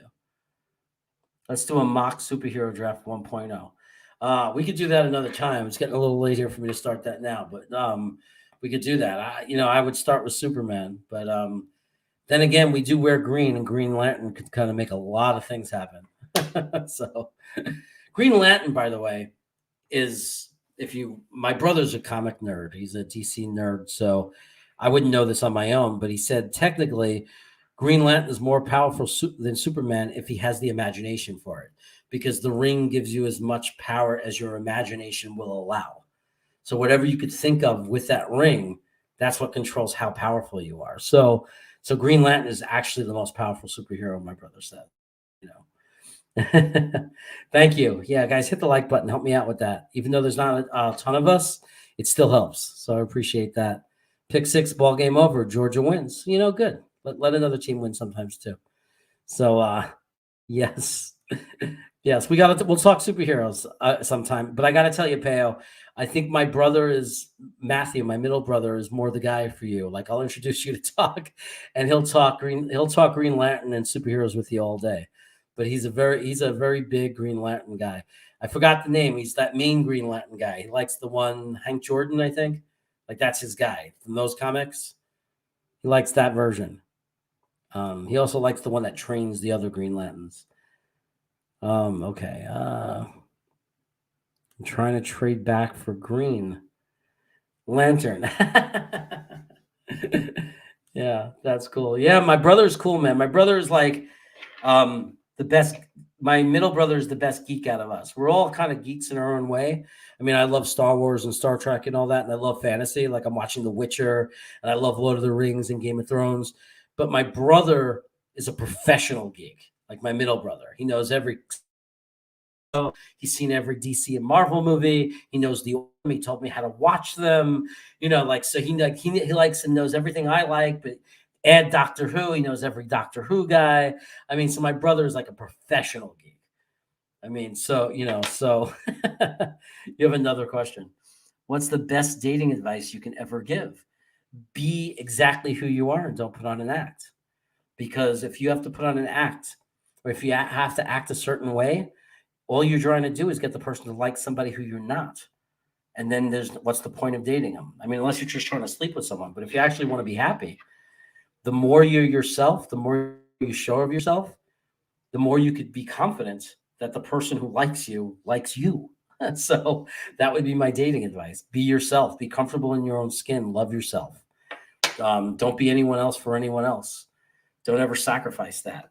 I tell my students that all the time. Making friends, not with dating, but with making friends. I tell them just be yourself. Stop trying to be cool. Stop trying to be something else. Just be who you are, and that's happiness. And the friends that you have will be your real friends, and it's not quantity; it's quality. So if you're always exactly who you are, comfortable in your own skin, you might have half the amount of friends as other people, maybe even a fourth of the friends of other people. But I guarantee you'll have the best, most quality friends you could ever dream of having. So that's my little lecture about life there. That's what I tell my kids every day, tell my students every day, try to pound that in their head because it took me so long to learn that.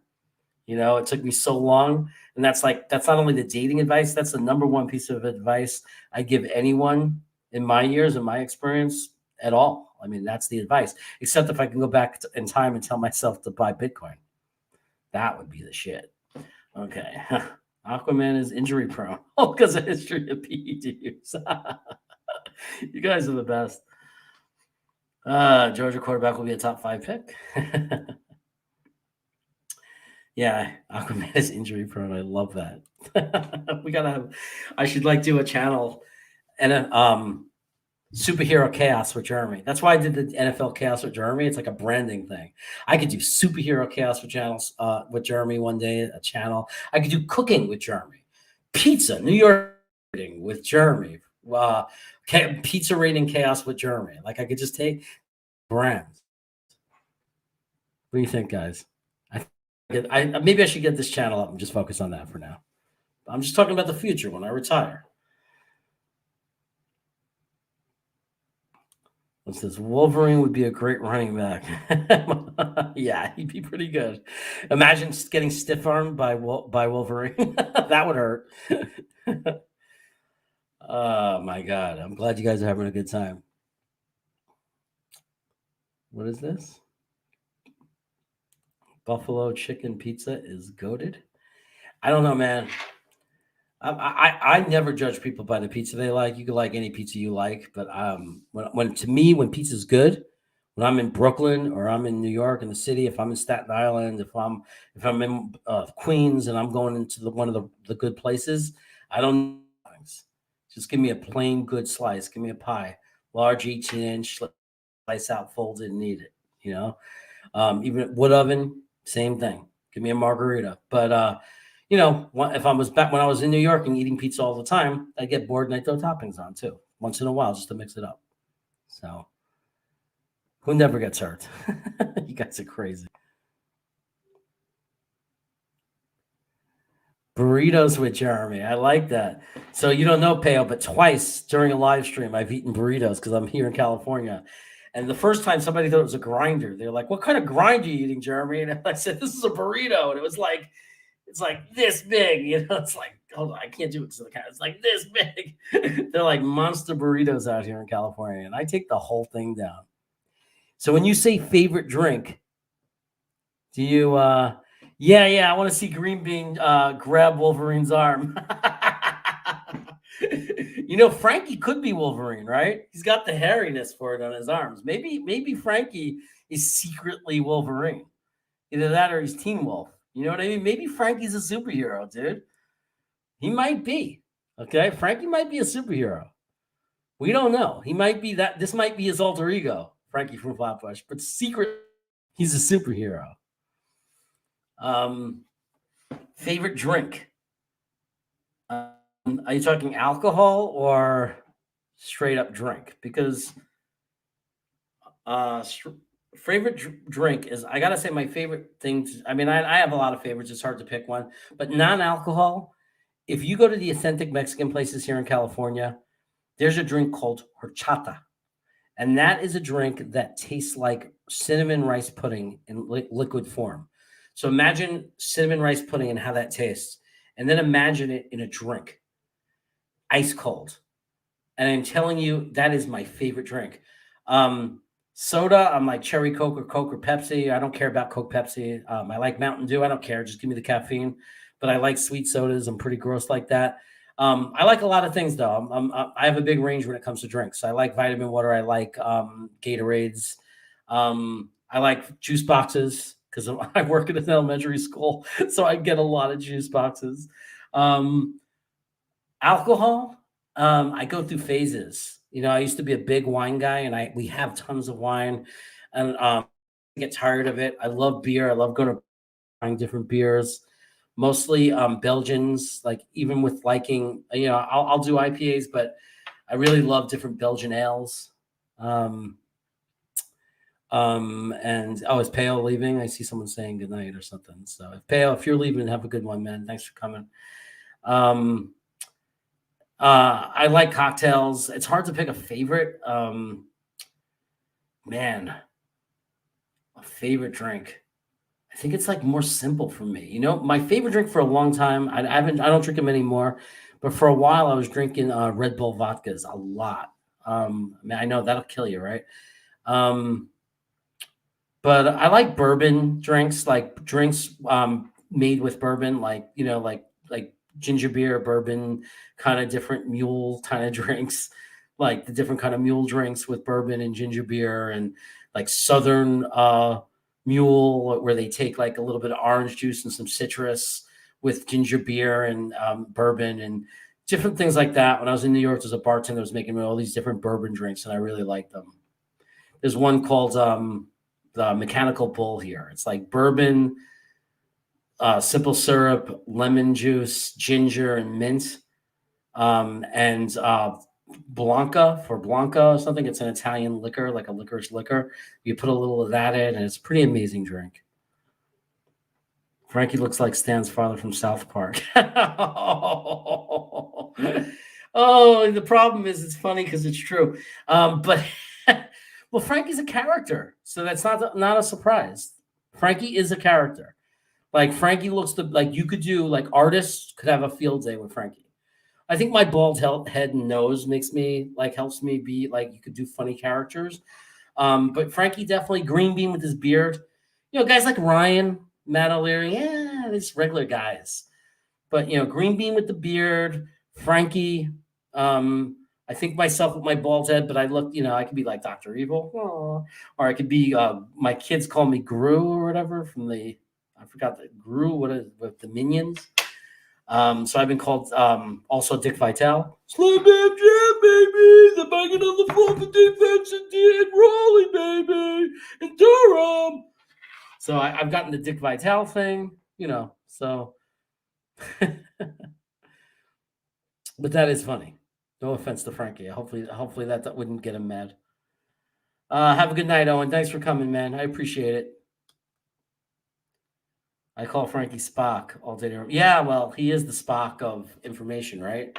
He's the logical one, bases things on facts and things like that. That's why you need to combine them, right? That's why we, like you put him with Green Bean. We've done things together when we used to do together. It's good to have both, right?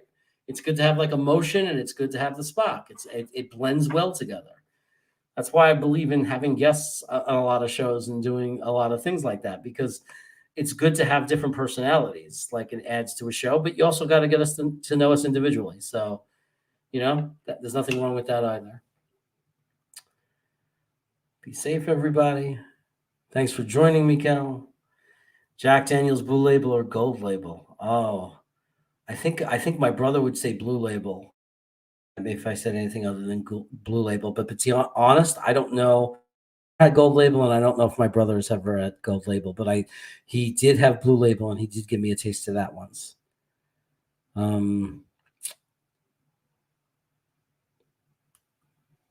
Yeah, everybody better be safe, man. I used to love Long Island for Long Island iced teas. Now I've mellowed out. Yeah, Long Island good, strong though, right? They mess you up. Dr. Evil, okay, I will. We got to fire the lasers. $1 million. Actually, that's not. What do I do better? I do him when he does this. When I was 8 years old, my father had me treated. It was a painful experience that has led to the traumatic person you see in front of you today. Maybe I gotta put some makeup on or whatever. My Dick Vitale was the best, man. People used to beg me to go into a Dick Vitale contest. Back in they used to have a Dick Vitale contest where you could win tickets to the Final Four. To have this whole Dick Vitale routine. But it's outdated. Like if you hear the players, but like it would be like it's you go to Syracuse, baby. You got Derek Coleman, all Windex team, baby, because he wipes the board clean. Then you go to NC State. You got Jim Valvano. You got Little Italy and Raleigh, baby. Corciani, Del Negro, Guglielmo.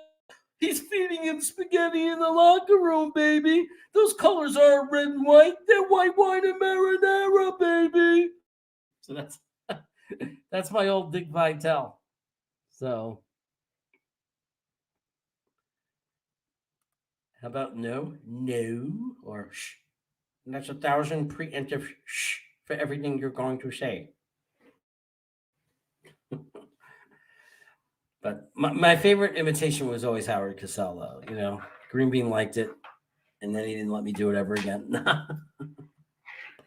Most people just don't remember Howard Cosell, but if you knew Howard Cosell, he was the best. He was the best, and he used to piss me off too. Like the best Howard Cosell called fight where he was such a hypocrite was Sugar Ray Leonard versus Thomas Hearns, because every time the fight changed, he turned his fandom. It would be like, and sweet Sugar Ray Leonard is just the better fighter. There's no doubt about it and nothing you could say. He's faster than Hearns. He stings better than Hearns. He's punching him and doing more damage. Oh, no. Hearns hits Sugar Ray. Sugar Ray is not the fighter that Hearns is because Hearns has the more powerful, more dangerous punch. And there goes Hearns. Who's going to prove that he is the best fighter in the division? Oh, no, here comes sweet Sugar Ray. Sugar Ray Leonard blocks the shot and hits him in the chin with an uppercut and stuns Hearns. Sweet Sugar Ray is the best boxer, like I always said, because he's super fast. You're going to love it. I don't know if any of you remember that fight, but it was probably the greatest fight I ever watched in my life. It was like 13, 14 rounds. I think it went all 15. I think and it kept going back and forth. It was like a movie. It was like the Rocky movies. Like literally round by round, it was going back and forth. It was just the greatest fight ever.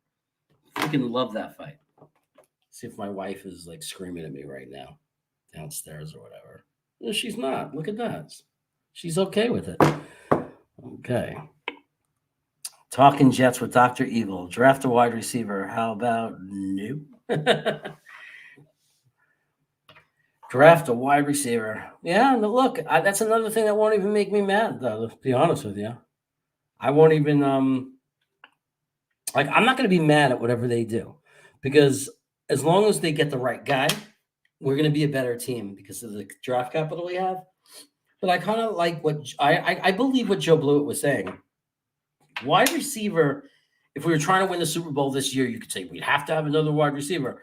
But when you think of it as the long-term rebuild, isn't that the room that's kind of okay right now? I mean, we do have Elijah Moore. We do have Corey Davis. We'll bring in another Keenan Cole type. You know, we have Berrios for gadget plays.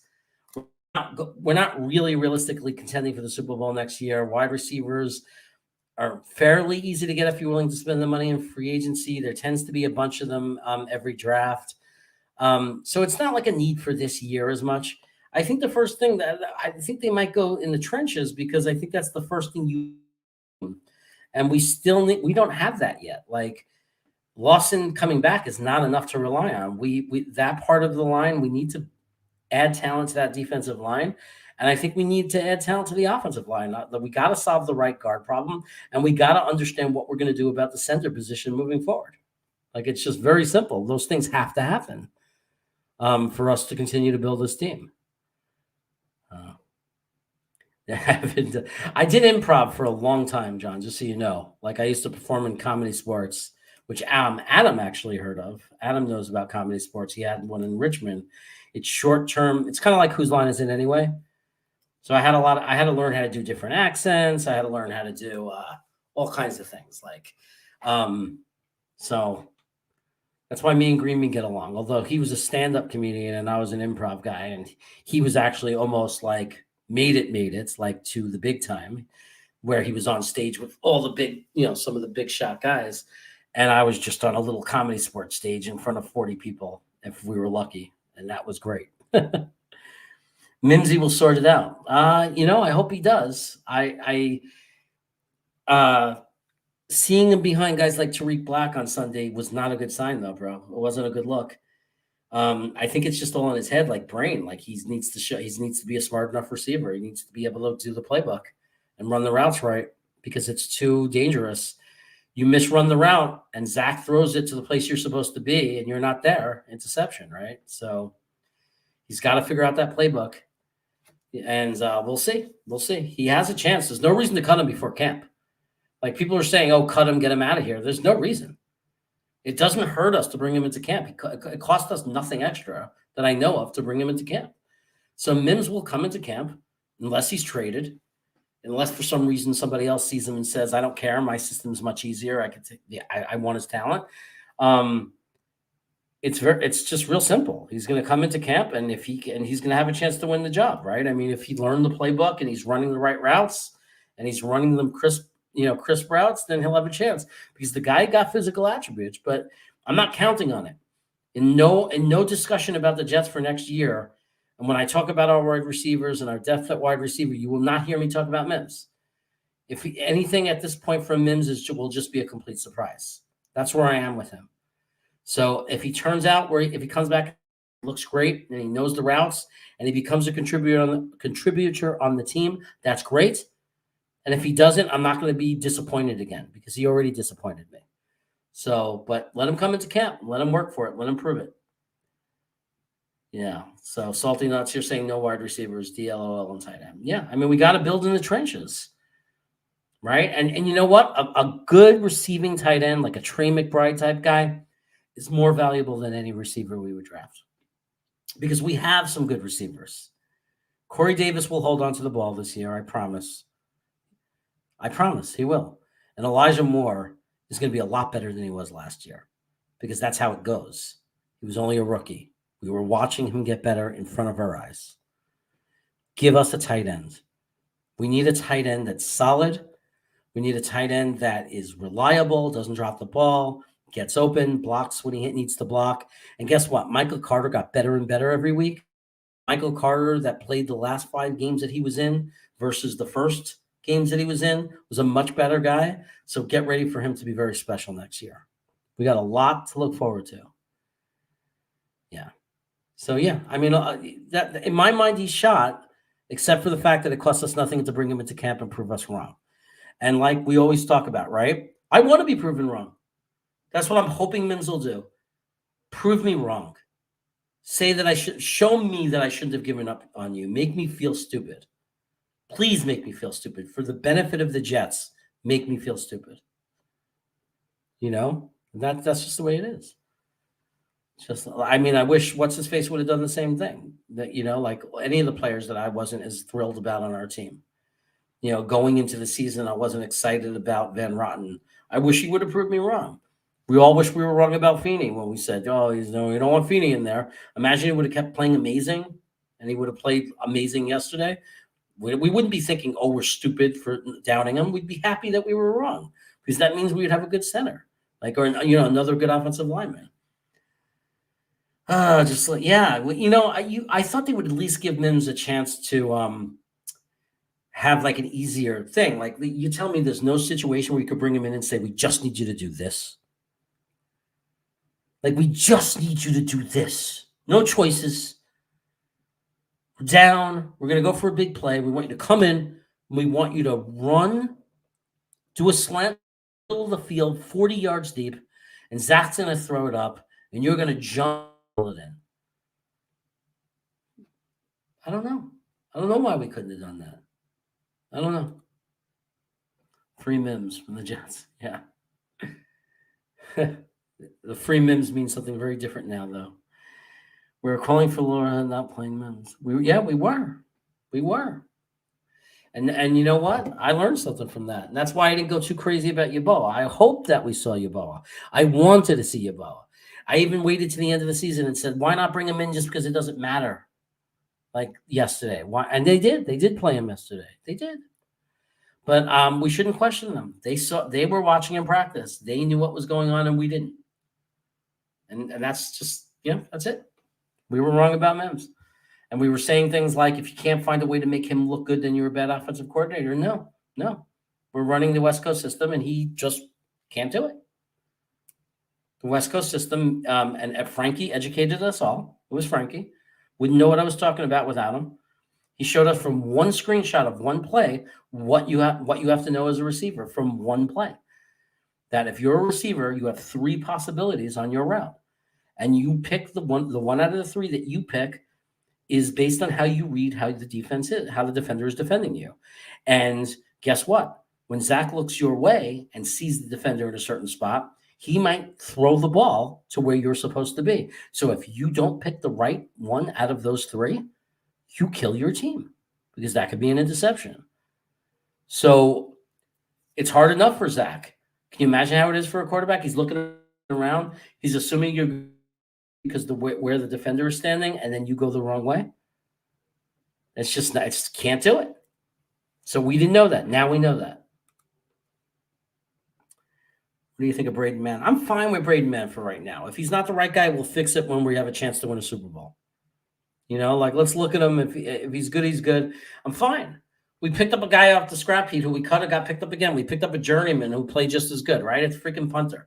So at the worst case scenario, you find someone who's done it a lot, so you don't get some scared guy who's going to fumble the ball. And you get your punter. But I thought that he had a good game those last couple of games. I think he got hurt early on. When he came back, he wasn't fully ready. So he had some bad punts. But I think he had a lot of good punts in the last few weeks. From what I could see, he looked like a good punter. He looked like a good punter yesterday. I just don't think it's important enough right now. And people will kill me for saying this. I'm not even that worried about kicker yet. I mean, I hope Pinero's the guy. But, I mean, those are the things I worry about at the end of the rebuild. Like in 2 years from now, when we're trying to get into the playoffs, and we get into the playoffs, that's when I'm worried about our kicker. And we better have gotten our kicker by then. It's too early for me to be freaking out over those positions. And that's my take. I'm not saying you're crazy if you disagree with that. That's my take. It's just the last positions I'm worried about. It's the important positions once the games are relevant. Once the games are relevant, we need a good kicker. I'm not going to deny that. Your whole season can end, or you could win or lose the Super Bowl based on kicker. We've seen that before. We've all been alive long enough to see that. So I want to get the right kicker. I want to know we have the right kicker, and I want to know we have the right punter. But I'm not there yet. Like, I'm not sitting there freaking out over it yet. Right now, I want a right guard, man. I want a right guard, and I want a tight end, and I want a guy who can rush the passer a lot more than I want a kicker, and a lot more than I care about punter. But do I want it eventually? Do I think it's important and an important piece of the puzzle? Yes, I do. And I think Braden Mann for right now is fine. We could see how he does next year. If he's not the right guy and we can bring in someone better, we'll bring in someone better. Right? You don't even have to draft them barely. Right? I mean, most punters aren't even drafted, or they're drafted in the 7th round or whatever. I mean, we could fix it. It's just easy to fix. I mean, Amendola was a good punter. It's not even a punter. He had more penalty than catches this season. Who? Mims? Yeah. Look, Mims' season was a disaster. Yeah, there's no question about it. Hey, guys, it's late. I've been on for 2 hours. I jumped on to do a 25, 30-minute draft. But I love you guys.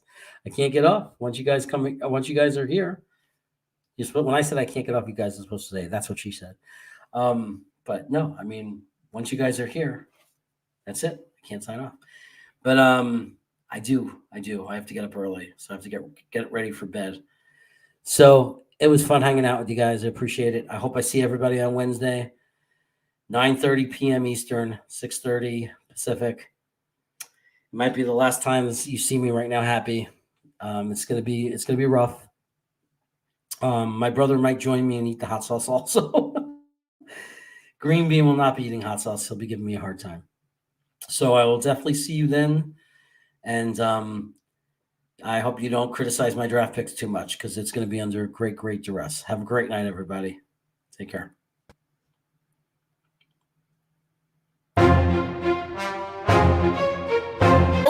Oh, yeah. Go. Amazing. That's my boy.